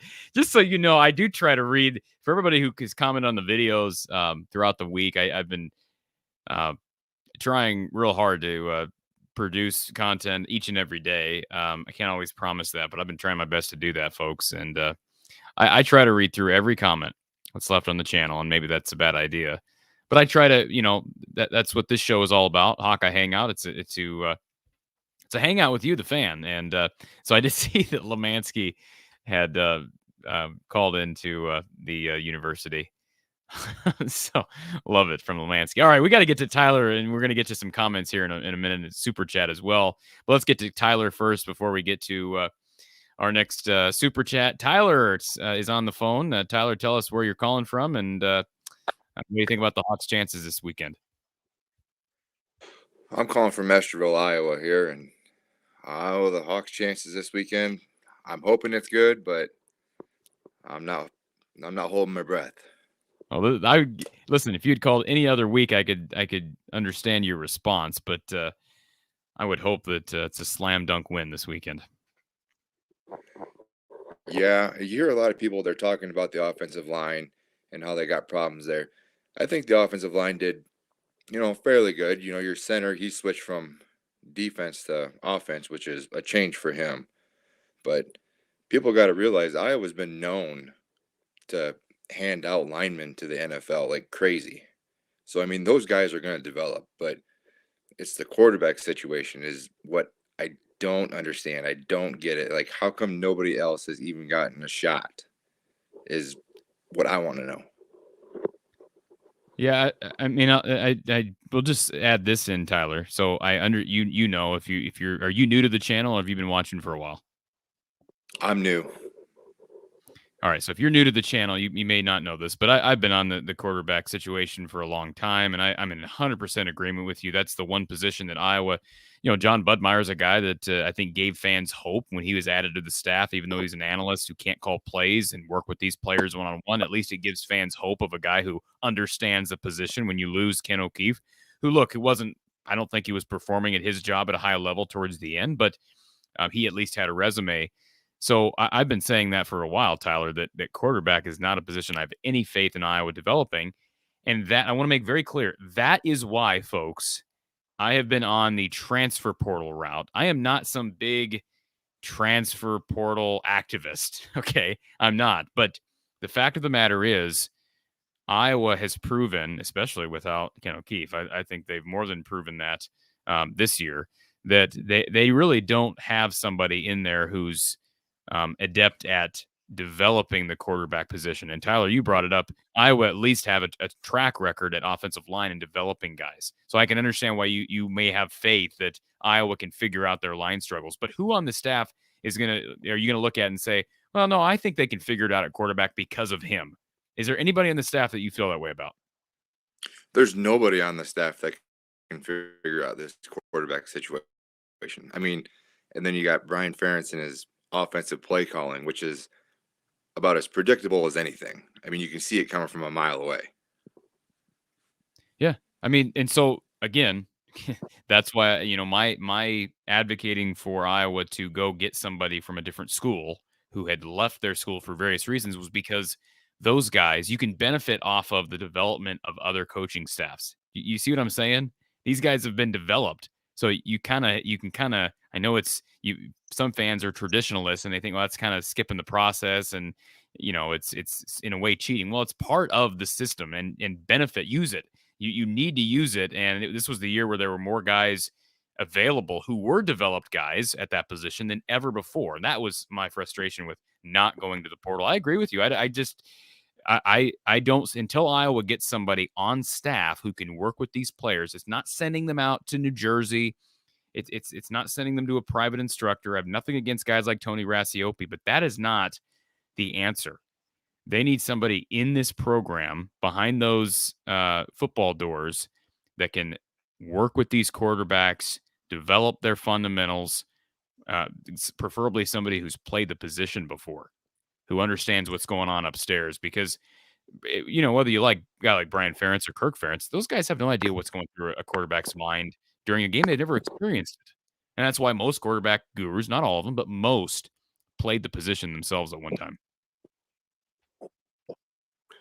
Yeah, and then you hear Ferentz, and it just drives me nuts. He sits there and says, "Well, we see more in practice than we do on the field." Well, that may be all fine and dandy, but I played college football, and those quarterbacks don't really do a whole lot. They don't take hits. They're not under pressure. So what are you evaluating there? I mean, it's hard to evaluate that. Yeah, the games are played on Saturday, and I go back to the mental thing. If it's there's a total, I've never played quarterback at the Division I level, but I can tell you that there's more going through a quarterback's mind in those 3 to 4 seconds than probably anybody else in the field, and so it's not for everybody. And I have no doubt that Kirk is telling the truth when he says that Spencer is a terrific practice player. But you're right, the games are played on Saturdays, and when those lights come on, it's something's not clicking. Exactly, and it just drives me nuts when I hear him say it, because it's like, like I said, their quarterbacks aren't under pressure in practice. It's not a game-like situation. I mean, you got to put the best person out there who's going to perform in a game, which is why it drives me nuts again that we haven't given anybody else a chance at showing what they can do in a game. I mean, we had South Dakota State. We could have easily put somebody in. Yeah. I mean, I'm with you. And I think I was missing an opportunity this weekend. If you're going to put in a guy like, yeah, I understand Alex Padilla's got a game experience, but I'm with you. If you're going to put in somebody like Joey Labus, because at this point, what do you really have to lose? What are you getting at the quarterback position now that you wouldn't be getting with almost any other guy that you've given a scholarship to?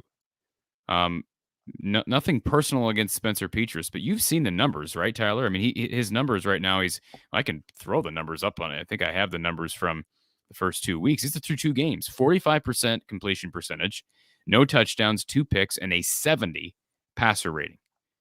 And I haven't compared that to everybody in the country. That's maybe the worst in the country. I haven't compared some of those numbers, but I know I compared the numbers to other guys who were in the portal this past offseason, had that on my show yesterday.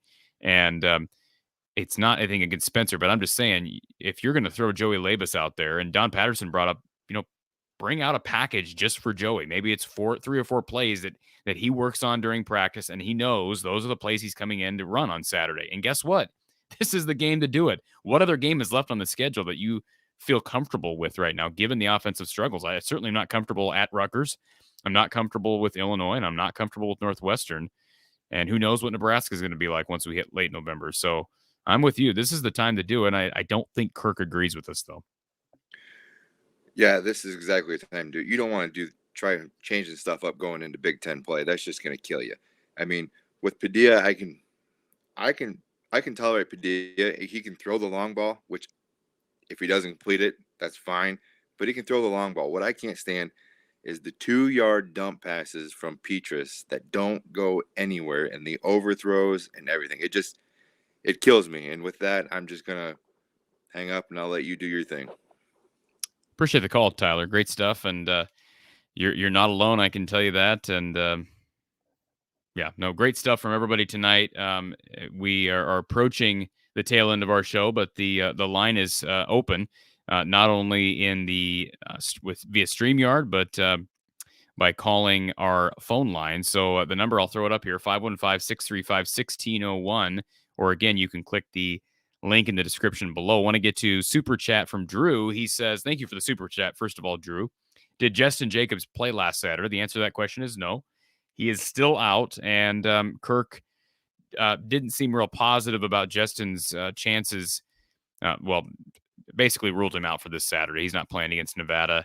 I'm hopeful that he can be back for the Michigan game. And again, I don't think linebacker is not a position where they lack depth, but Justin Jacobs is a guy that you want in a game like the Michigan game. I think he probably can survive at that position without him against Rutgers. But boy, with the skill position players that Michigan has, they need athleticism, and they need Justin Jacobs back there at the Leo spot. So appreciate the super chat, Drew, and good question.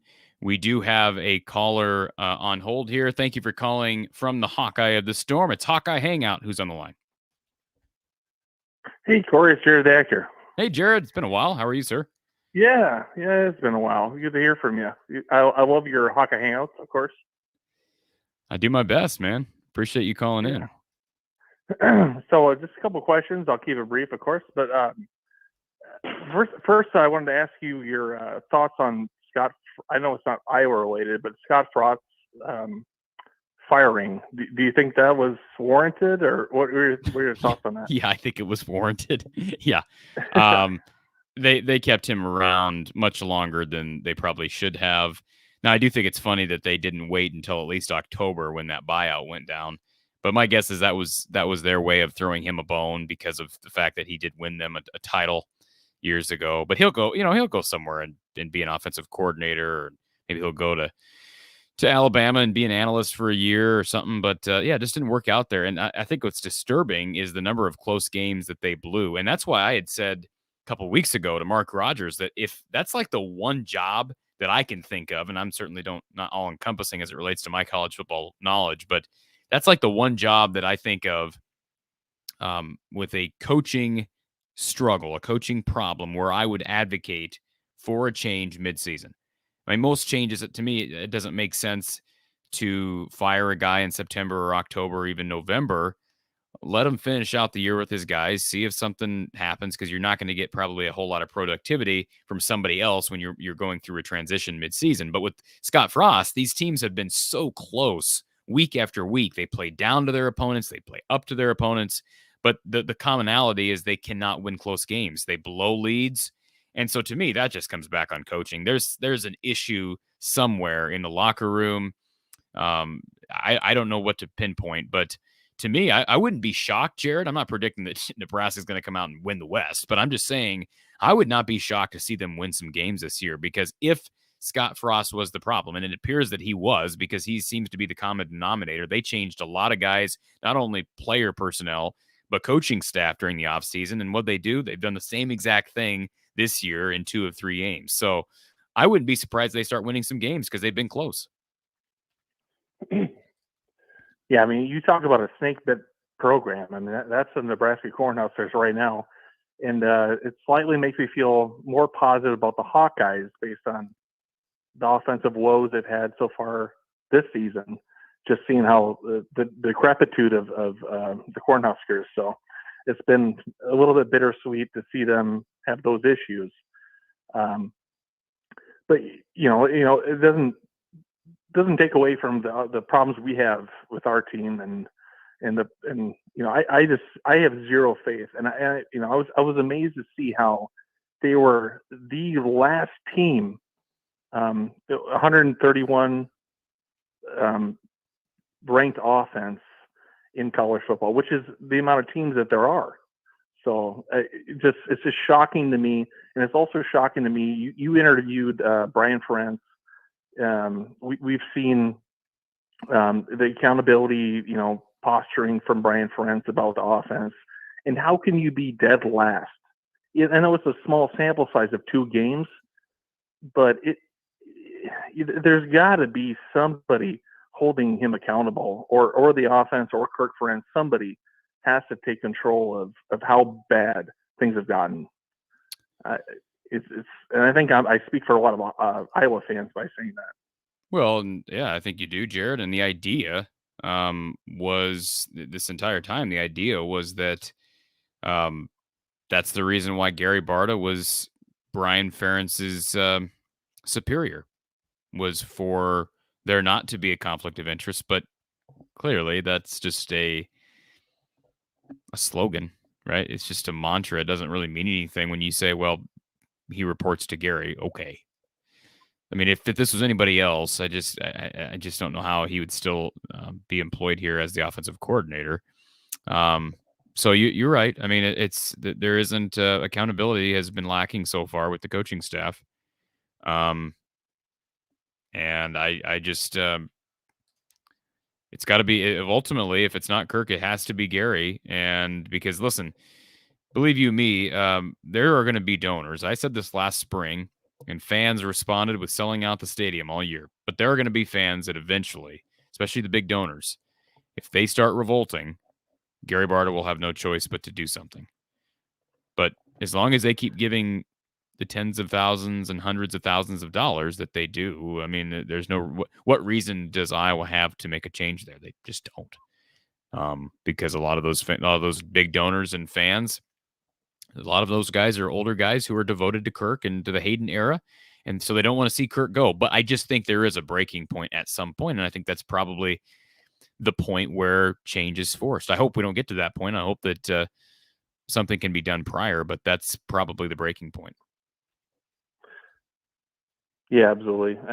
It'd be a shame to see it end this way, because it somewhat reminds me of Hayden Fry at the late 90s, so kind of when he went out, and he was told, I think, by outsiders that, we don't want to see you go out in this fashion. You have a great legacy, and let's not overwear your welcome type of thing. And it almost feels, even with the great season they had last year, that Kirk could be on that precipice, and I really hope that doesn't happen. No, I don't. I want it to happen either, and I'm ready. Believe you me, we've had a lot of quote unquote negative shows here. And I think, I mean, Jared, you read articles and you follow what the Iowa media puts out there. I mean, is there a whole lot of positive content out there right now? Absolutely not. No, it is nothing but folks is kind of fed up with the status quo and the way things are. And I'm one of them. And so I promise I'm not trying to push any narrative, but it's very rare that you have an offense that's this bad. That's just going to be the primary topic. The defense and special teams units are just unbelievable. I mean, I think we know that, and that's the frustration with the offense. But I'm going to be rooting for them each week, Jared. Sorry, I was saying you can't have a vehicle that runs on three tires of the airful and one that's flat. You cannot do that, and that's kind of what we're up against with the Iowa offense. And it's difficult to watch. I couldn't agree more. All right. Well, thanks, Corey. Thanks for taking the call, and I'll talk to you later, man. Appreciate it, Jared. Always appreciate the phone calls, and thank you to everybody who's been here. A lot of questions I haven't gotten to. We've got super chats from Steve and questions from. Looks like we've got Randy's in here. I'm going to address Randy Rowe's comment in a moment. And we'll be right back. We're going to finish off the last 15 to 20 minutes of this show with your comments, your chats, and your calls. Here again, this is Hawkeye Hangout here from the Hawkeye of the Storm. Our goal is to make this a regular thing each and every Wednesday night, of course, with your help and your support here at From the Hawkeye of the Storm. We'll be right back after a word from our sponsor. Hawkeye fans, let's talk about health and performance optimization for a moment. Our sponsor, Ascent Nutrition, offers amazing products. It's actually owned by former Iowa graduate Lance Shuttler. Now, I've decided to partner with Ascent Nutrition because of their unique approach to human health. Ascent offers an organically grown, mold and mycotoxin-free coffee. It provides a pure, clean, and rich flavor without those pesticides that most coffees are treated with. They also offer an algae oil DHA, which is used to support brain health, memory, and focus, as well as proper nervous system development in adults, children, athletes, and even pets. Now, lastly, their unique crafted wild pine pollen is used to support cardiovascular health, hormonal function, and a healthy libido. Your purchase not only supports this channel, but the business of a former Hawkeye. Visit goascentnutrition.com or click the link in the description below and use the code Hawkeyes. That's the code Hawkeyes to receive 10% off your total order from Ascent Nutrition. Do it, folks. Ascent coffee. This stuff is great. I mean, there is not a better smell and taste that you can start your day with. Boy, this focus went way out of focus. Let's see if we can get that back. Camera, I feel like I'm in a different dimension here. There we go. Boy, took a little while to get that back. Ascent coffee, folks. Go ascentnutrition.com. And again, you're getting a special perk here by using the code Hawkeyes. That's the code Hawkeyes at checkout for 15% off your order. I don't want anybody telling me they don't drink coffee in the morning. A lot of you do. I know you do. Get one of these bags. You get 15% off by using the code Hawkeyes. And by the way, every time you use that code Hawkeyes, you're supporting this channel here at From the Hawkeye of the Storm. Let's get to our next caller in a second. Caller, I'm going to put you on hold because I got to get to the super chat. Let's get to the super chat from Steve that I've been passing over. And Steve, I promise it's nothing personal. Steve says, not a Brian Ferentz apologist, but based on his critical comments of Petrus' performance during the SDSU game and KF's unwillingness to confirm whether his decision to stick with Petrus yesterday, I think Brian is ready to bench Petrus. Your take. Steve, I've had somebody else, people have reached out to me with this comment and this opinion. I talked with Brian. I was on that press conference with Brian. I listened to Kirk's press conference on Tuesday. I didn't get that feel, Steve. I think Brian realized that he had to start holding Spencer accountable because of the backlash. I don't know that that's an indication. I don't personally believe that's necessarily an indication that Brian is for a change. I think that's reading into a little bit too much, but you could be right. There's no reason to think that Brian favors Spencer over Kirk.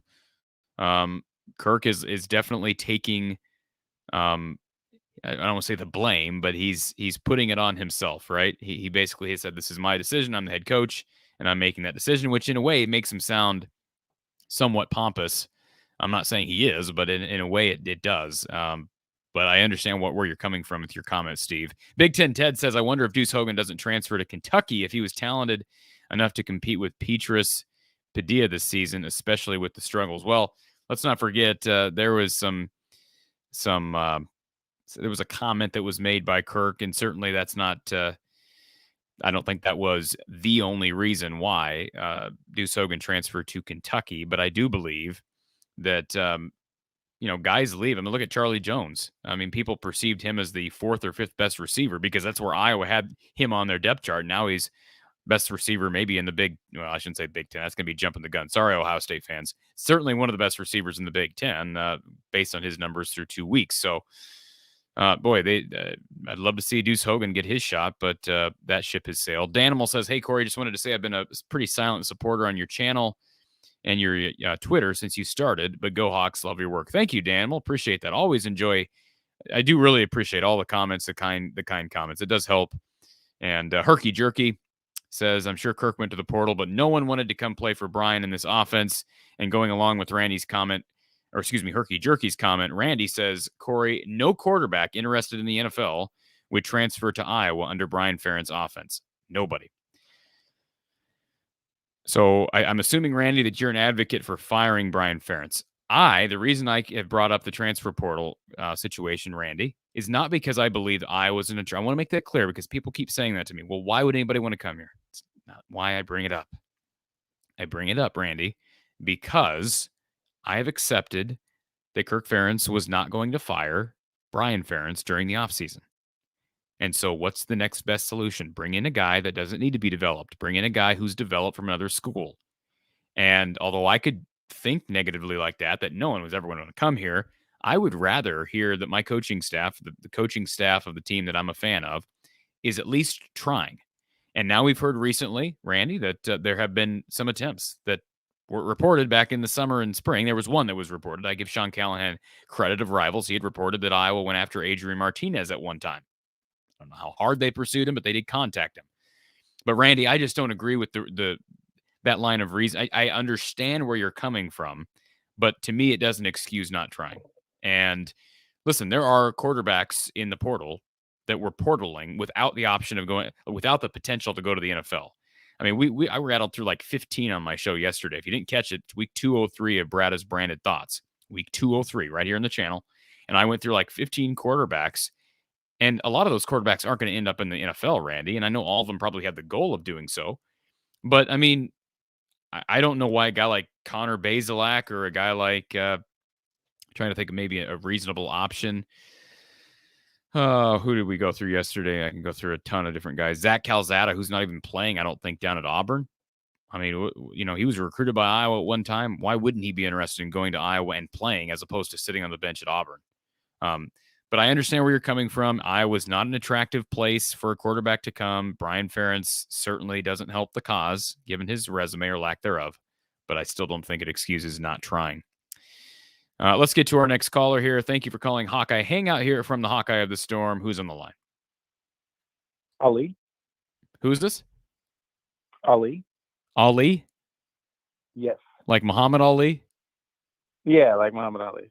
All right, man. How you doing? Good to hear from you. I'm pretty good. How are you? I'm hanging in there. It's almost 11. Yeah. Well, I got a couple things I want to tell you. To compare it to another sport, to be a good hitter, you have to be able to sit in the batter's box and have 90-plus mile-an-hour fastballs whizzing right past you. So you can't be afraid of the ball. And I feel like with Spencer Petras, as a quarterback, I don't think he's comfortable in the pocket. I do think he is a little bit soft and afraid of being hit. And that really, I think, affects his quarterback play. And one of the reasons why I think there's a disparity in how he performs in practice and how he performs. Someone mentioned it earlier, but that's one comment I wanted to make. And the other comment is for a question. When was the last time Iowa has had a really good offense? Well, I can tell you what the numbers say. Let me pull this up here. I have the total offensive numbers over the last 22 years. So if you want to talk about the last top 50 offense, that would be 2006. Now, they did have the 66th ranked offense in 2014. Ironically enough, that was a Jake Rudock year. And then in 2015, the undefeated year, they were okay. They were 72. Well, 72 is still technically below average. There are only 128 FBS teams that year. Right. But I would say the last good offense was 2006. They were 27th in the country. 2005, they were 22. 2002, they were 13. 2001, they were actually 45, so top 50 as well. 2010 was the year I didn't mention. They, of course, underperformed, but tons of talent on that 2010 team, as you know, with Marvin McNutt, DJK, etc. They ranked 57th in the country, but they haven't even been top 85 since 2015. Right. And they haven't performed well under Brian Ferentz at all since he became the offense coordinator. If his name were Brian Smith or Brian Johnson, I don't think he would still be coaching for being the offensive coordinator. Not at all. I agree. Yeah, I agree. Yeah, I mean I don't think that's. Some people are hesitant to say that because they makes them feel like they're not fans, but that's pretty much a fact, right? I mean, you want to know total offensive numbers under Brian? 2017 they ranked 117th. 2018, 92nd, 2019, 99th, 2020, 88th, 2021, 124, and so far in 2022, they are 131st. Right. Which, by the way, let me just say this. Iowa's the lowest ranked offense in the history of the FBS because never before had there been 131 teams in the FBS. So they're the first one to be ranked 131st. Let that sink in. Not good. Not good. No, it's not. Well, that's all I wanted to say. And, have a good night. Appreciate it, sir. Appreciate the call. And, yeah, I mean, the commonalities here, people are pretty much consistent with how they feel, and I understand it to a large extent. Need to get to Tim, says Corey. This is a great question, by the way, from Tim, bringing it tonight. Says if KF stepped down before his contract expires, which he will, who do you, I'm not saying anytime soon, Tim, but I believe he'll step down before 2029. Who do you think would be a good fit as his replacement? Pick one from his current staff and one good option not on staff. One from his current staff and one good option. Caller, I'm putting you on hold. One good option from someone not on his current staff. So the person not on his current staff, and I know some people are going to laugh at this, but I don't think it's a laughing matter. If Kirk walked away in the next 2 to 3 years, Tim, I absolutely would make a hard push for Bob Stoops, and I think Bob Stoops would take the job. I do. Now, if Kirk waits until 2027, 28, probably not. My top 3 would be Bob Stoops, Phil Parker, and then Mark Stoops. So I guess there's your answer to both questions, Tim. Bob Stoops would be the one guy not on staff, and you absolutely have to ask Phil Parker.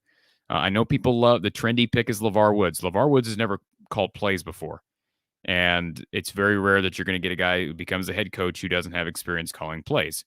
Now, if I'm not mistaken, Kirk Ferentz is one of those guys who's kind of an exception, right? I don't believe Kirk Ferentz called plays before we would have called plays at, I'm trying to think now.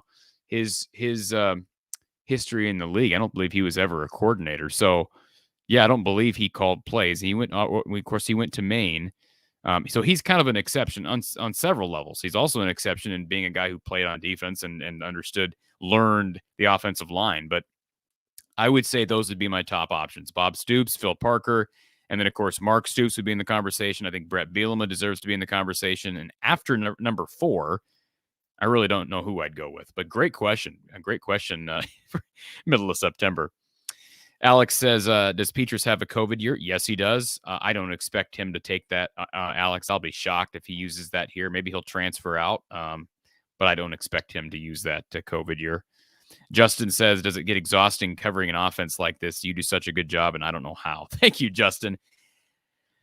I was really trying to do this show with being a little less aggressive towards in my criticism. I think my criticism has been fair, but I really was not in the mood to go on some rants this evening. So hopefully I've not done that. Hopefully we've had kind of a productive conversation. People have led the conversation. You all who've called in and sent in your messages have led the conversation, but I think I understand where you're coming from, Justin. Jeremy says, people need to realize the louder they get about Petrus, the more Kirk is going to dig in his heels and stick to him.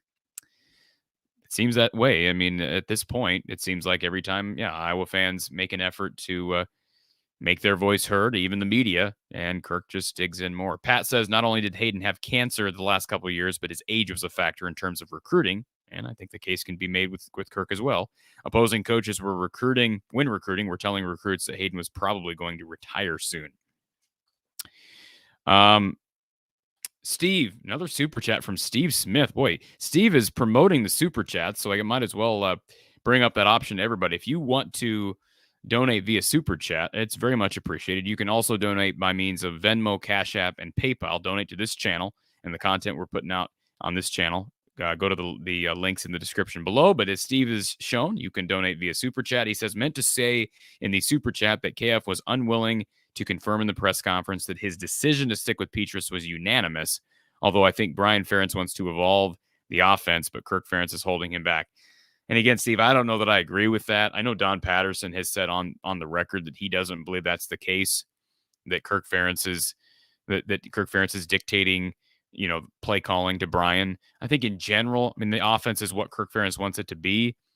But certainly, I think Brian is making those decisions play to play, and neither guy again has that track record in being able to call plays.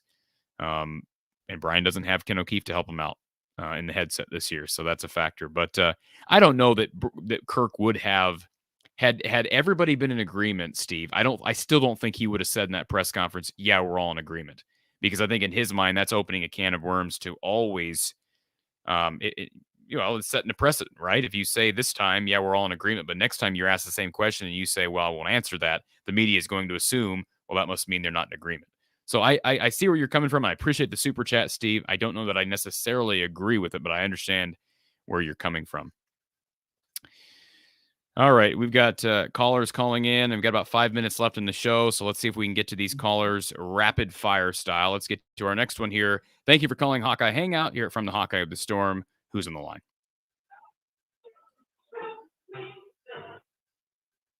Do I hear Queen in the background? Hello? Hello, this is Greg from Phoenix. Greg, were you just playing Queen? I think it was a commercial. Okay, I guess I could have swore I heard Freddie Mercury. Yeah, that was a commercial.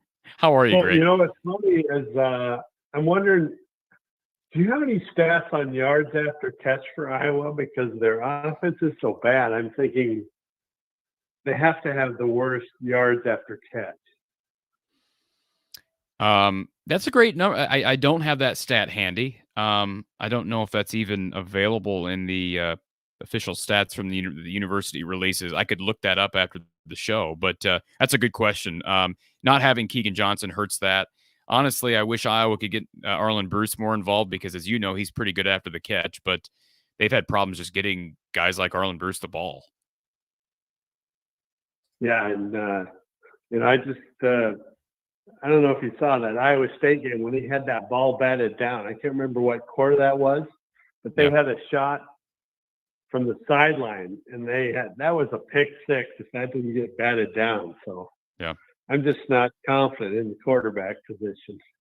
No, and you're not alone. I mean, I don't think anybody who's called in this evening has defended Kirk Ferentz in making this decision, but he's, as the title of this stream is labeled, Kirk Ferentz has doubled down, and he keeps betting on himself and Brian and on Spencer. So if this season goes to the dumps, we're going to find out who was right and who was wrong.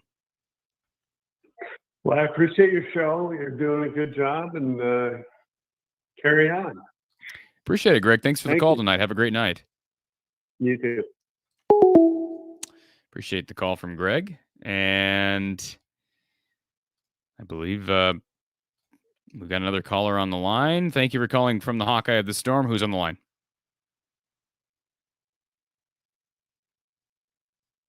Hello. Spencer Peters makes me so horny. Okay. All right. People. Let's keep it clean, people. I knew that was coming. Should have never answered the restricted call. That's a lesson that I guess we'll learn. Let's get to our next caller. Thank you for calling from the Hawkeye of the Storm. Who's on the line? Hey, my name's Will. How are we doing? Will? Yeah. I'm good, Will. How are you? Well, I'm doing all right. Appreciate you having this group therapy session tonight. My pleasure, Will. Hey, one quick thing I just want to add about Padilla. You know, I was at the Northwestern game last year when he got to go in because of Spencer's quote-unquote injury. And, you know, he looked decent. He looked better in the Minnesota game, and he didn't look good against Nebraska, and none of the team did. But how do you think he would fare with his mobility and his ability to move that pocket and do some of the things that he can do and not have concrete shoes like Petrus seems to have, if he had full confidence of the staff, knowing full well that he can't make any mistake where they're just going to yoink him out and put Petrus back in there? I think that does wonders for a kid, having that confidence that the coaching staff currently has with Petrus, but give that to Padilla or even give it down to Joey. That's maybe the best comment of the night, Will. I think that's absolutely a valid comment, and I've had conversations with Alex Padilla at least on a couple of occasions, and honestly, Alex Padilla seems like a very, very mature young man. I'm surprised he didn't transfer this past off season. I hope he's not satisfied being the backup. And I would anticipate him leaving after this year if there's no change and he doesn't get his shot. But yeah, I mean, at some point, I'm just waiting for that moment where Kirk says, "Look, nothing we're doing is working. Let's just see what these mobile guys can do. Let's just let Joey Labus be innovative and see what he can do on." And we keep hearing that Joey's a guy who can, kind of create plays on the fly. Let's see what he can do. I know that makes Kirk Ferentz nervous, but man, Kirk Ferentz. I love Kirk Ferentz, but what he's doing right now on offense is not working. So let's see what these young guys can do with some athleticism. I agree, whether it be Alex or Joey. Yeah, I think at some point you just have to throw something at the wall and hope something sticks, because I mean you can't do anything worse than 131 out of 131, right? And I wouldn't say that playing your other two quarterbacks is throwing something at the wall. Throwing something at the wall would be making Cooper DeJean your quarterback. Like, I don't think these are outlandish notions. These are pretty reasonable things. If it's not working at quarterback, what's that? I think in Kirk's head, though, they might be. I know. Oh, I agree with you on that. No, you're right. Yeah, absolutely. I think in Kirk's mind, and that's what I'm saying. At some point, when is Kirk gonna? I think at some point maybe he'll look at the numbers and say, "Boy, I just have to accept that I'm not." As of right now, I'm not as I don't want to say as great as I am. I don't think he's thinking that way, but we've done a lot of good things as a staff, but this is not something I'm capable of doing. And at that point, maybe he does, kind of throw caution to the wind. And boy, I think fans would love that. I don't know if it'd work, but I sure would love it. Yeah, I think they would go ecstatic. And the other thing I kind of wanted to comment real quick and get your thoughts on, and I've been a Hawkeye fan for 30 plus years, and watching Ken O'Keefe, the fans had kind of problems with him and his offense. Then we brought Greg Davis in, and that was supposed to be something different, something a little spicier, and kind of had the same type of flow with regards to being super conservative. And then, obviously bring Brian in. He has that one kind of good game against OSU, and it's really gone downhill since. But the only thing that I can think of that's the standard through the whole thing is Kirk and kind of putting the reins on these guys. So I'm not sure if, Brian, obviously, like you said before, doesn't have O'Keefe in his ear this year, and that's pretty apparent as we've seen from the first two games. I don't see it getting any better if Kirk continues to kind of put the reins on everybody. Not to say that Brian's fantastic, but I think that there's a little bit of the formula with that as well with Kirk. Well, is it possible, and I'm not saying you're wrong, but is it possible that, contrary to your theory that Kirk is holding his coordinators back, is it possible that Kirk has just made 3 below average hires? Totally possible. I don't know what the numbers were when O'Keefe went to the Dolphins for a little bit. I don't remember what he was doing there, but I know he was there for a while before he came back.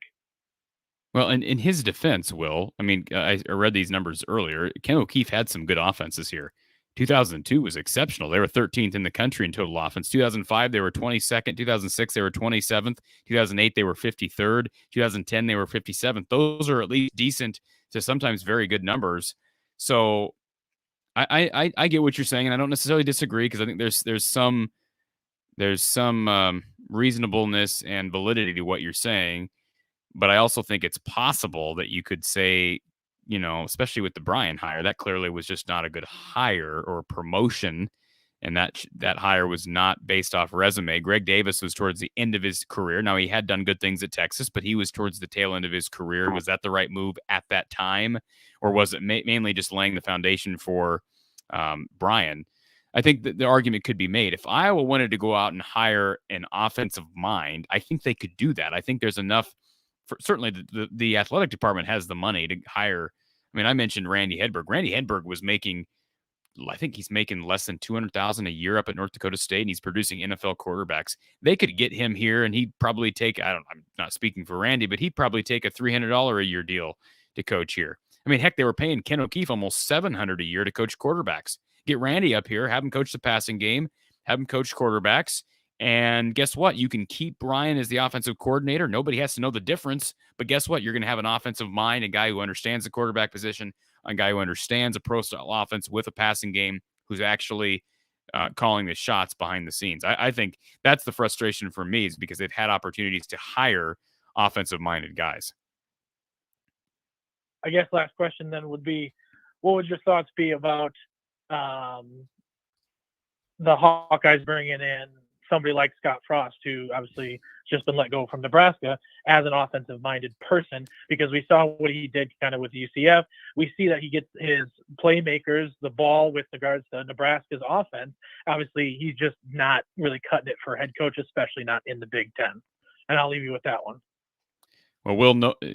I don't see, and I'm not saying it's a bad idea, but in no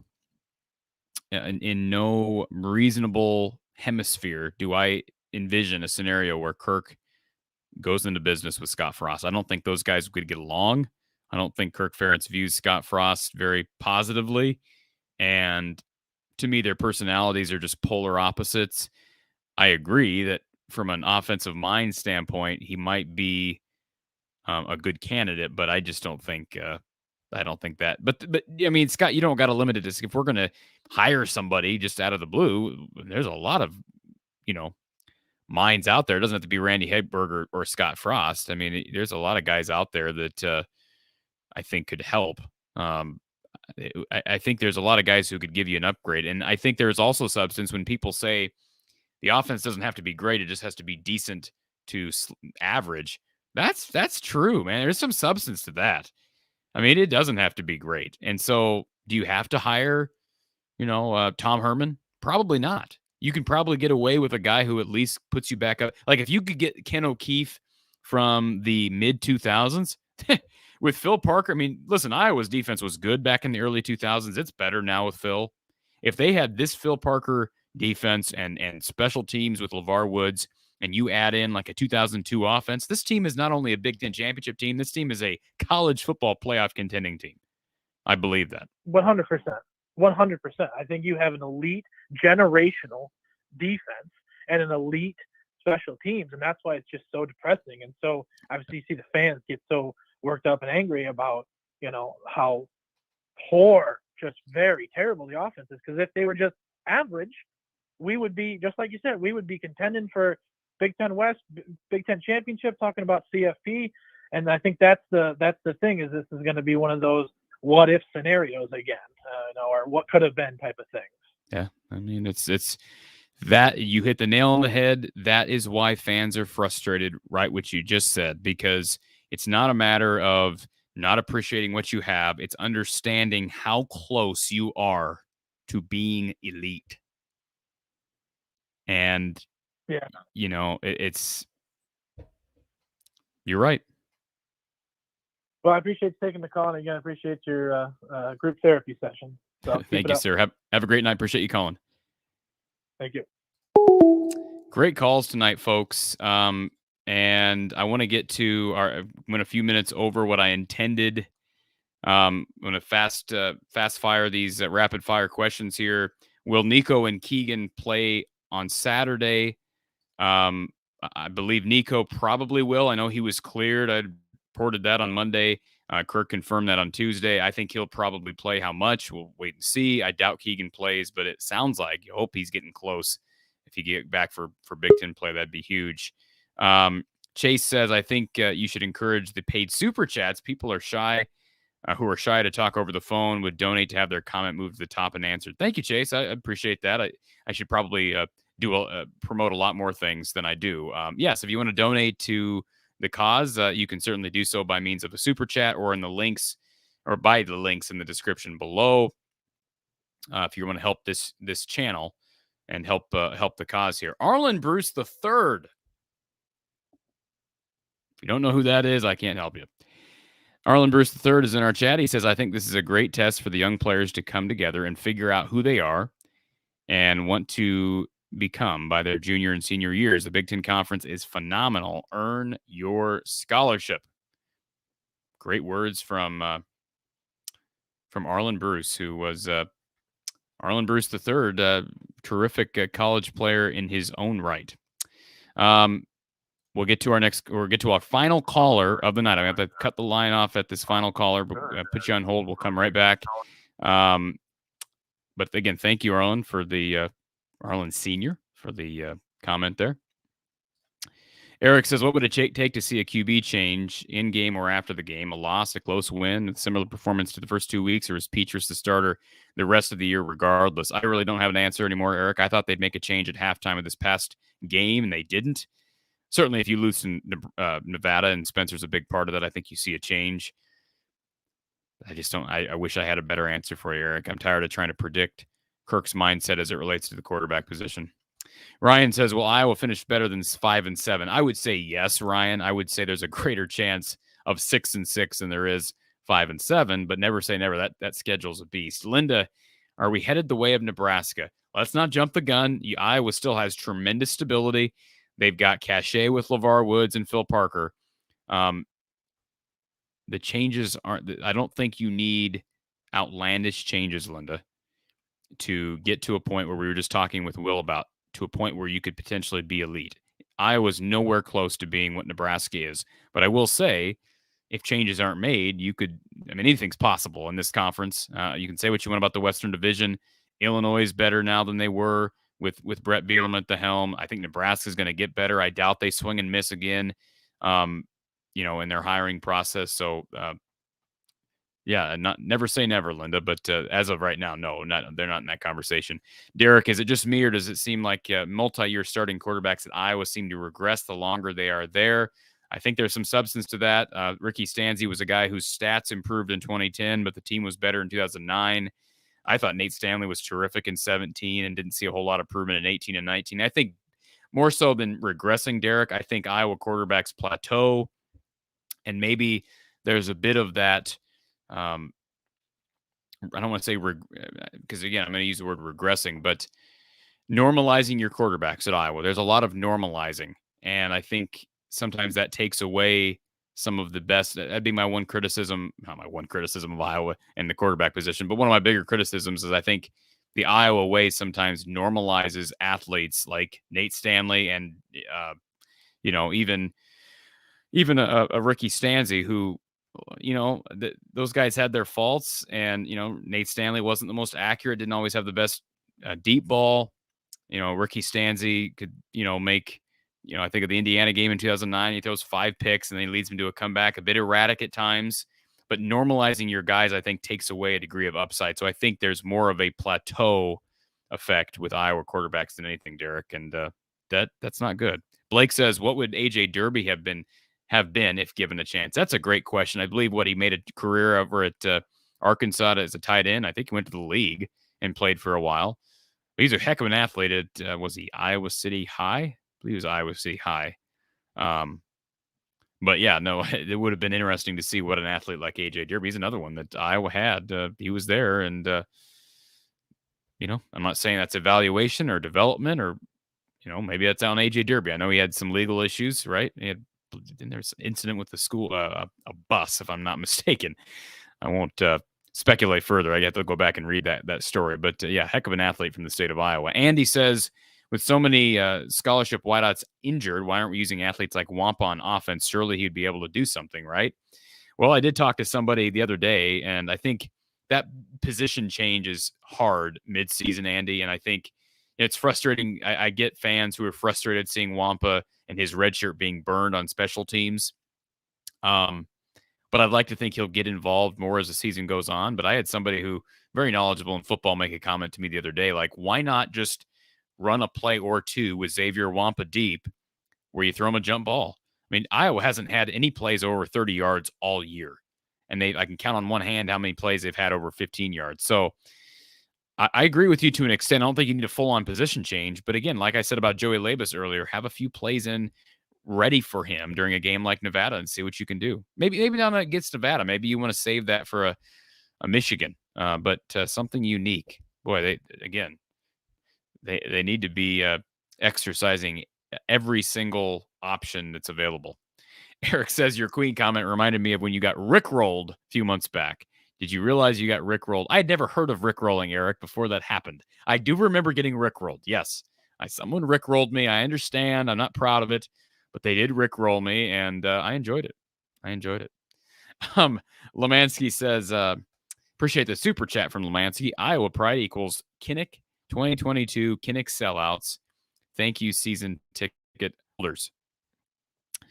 So again, thank you, Lemansky, for the super chat. And I see some people in the chat. Lisa's here.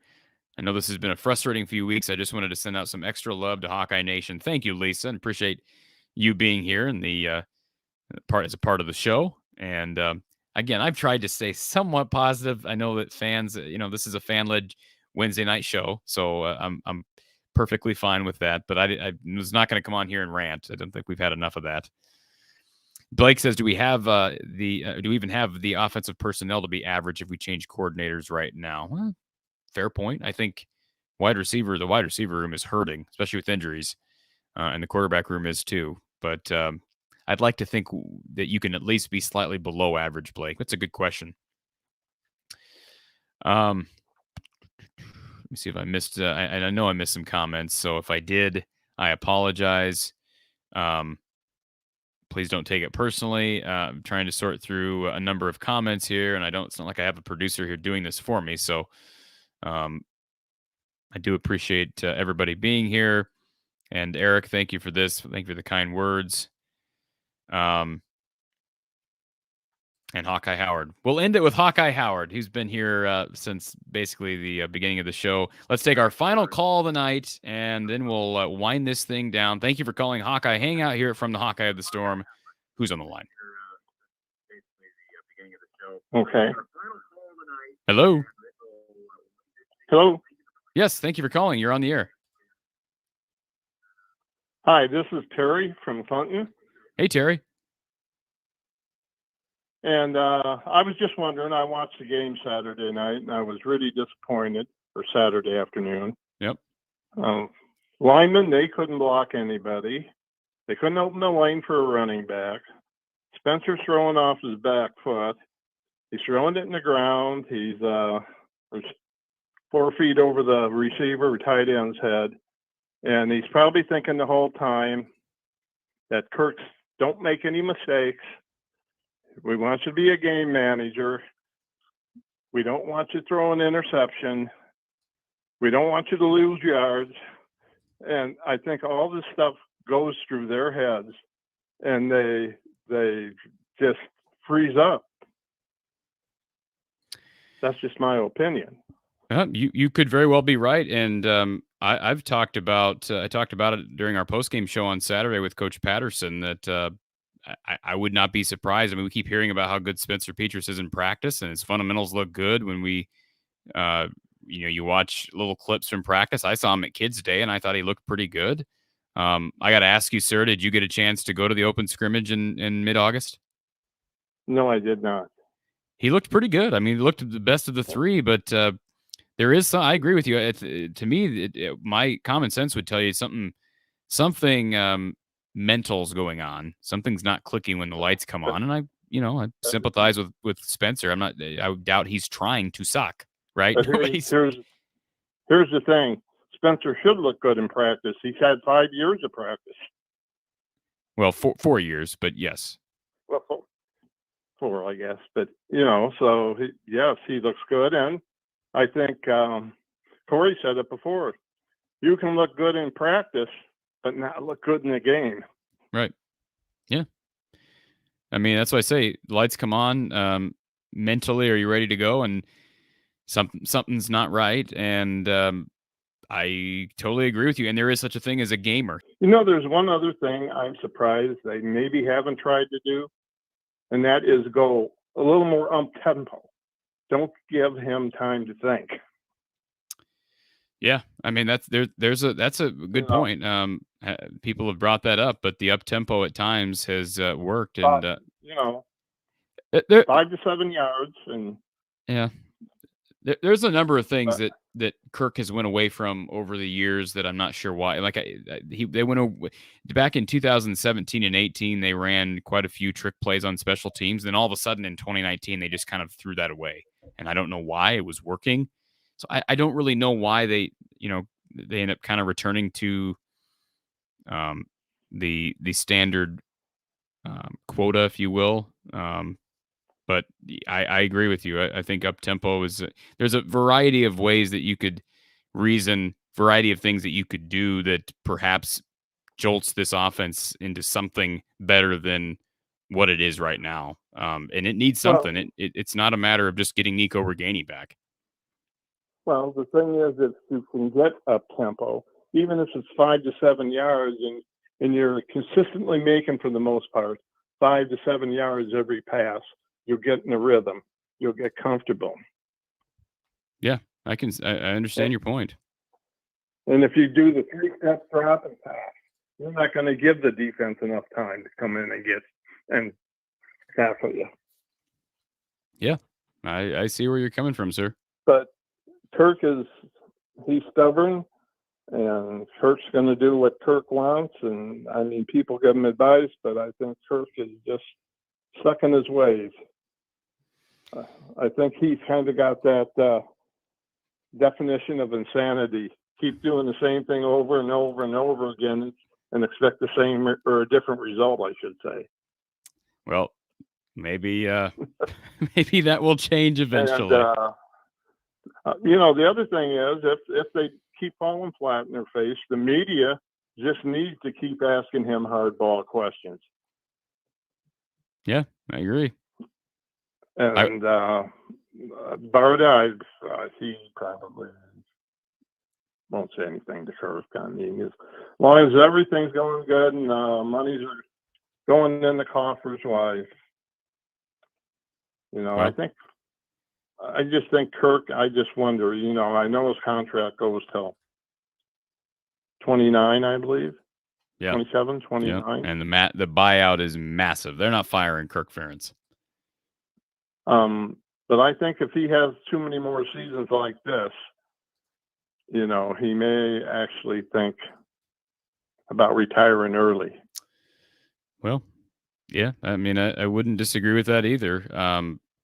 I don't know what the future holds. I put out a video on Sunday. I don't know if you saw it, but put out a video on Sunday that basically put that into words, that I'm very concerned with the trajectory of the program, because I don't want to see Kirk Ferentz forced to retire or going out with his tail between his legs. He deserves better, and I ask that he makes some of those changes, because he deserves better. Well, you look at Hayden. I mean, I don't want him to go out that way, the way he did. No, and again, we talked about that earlier in the show. Hayden's circumstances were different, but you're right. I don't want to see that happen with Kirk either. And I mean, Kirk is a great ambassador for the university. He's done a lot for him. He donates money to the hospitals, and he's just kind of stuck in the 80s and 90s as far as coaching and the style of game he wants to run. We're in agreement. That'll probably never change. But well, I can't disagree with almost anything you said, sir, and I appreciate you giving us a call. Sure. Thank you. All right, sir. Take care. Yep. Thank you very much. Bye. Great calls tonight, folks. I want to remind everybody, and we did go over what I had said as a time limit, but that's okay. I want to remind everybody, post-game show after the game on Saturday, Nevada at Iowa Saturday. We'll have a brief delay after the game, the post-game show, but we'll try to get on as soon as possible. The game starts at 6:30 p.m. Central Time on BTN. Coverage all week long here from the Hawkeye of the Storm. Released a brief preview earlier today, so you can check that out on the channel.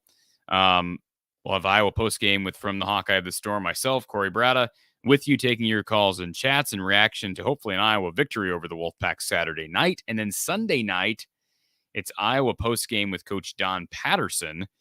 Sunday night at 7 p.m. So Don's got an engagement on Saturday So he'll not be joining us live Saturday, but he'll be with us Sunday. So we'll be with you both days. You get a double dose of From the Hawkeye of the Storm in reaction to Iowa's game against Nevada. So appreciate once again everybody being here. I don't want to forget Eric's super chat. Says I'll be slightly less cheap than I usually am. Go Hawks. Thank you, Eric. Good way to end the show this evening. Thank you for everybody. Thank you to everybody who's been here over the last 2.5 hours almost. And for the super chats, the donations.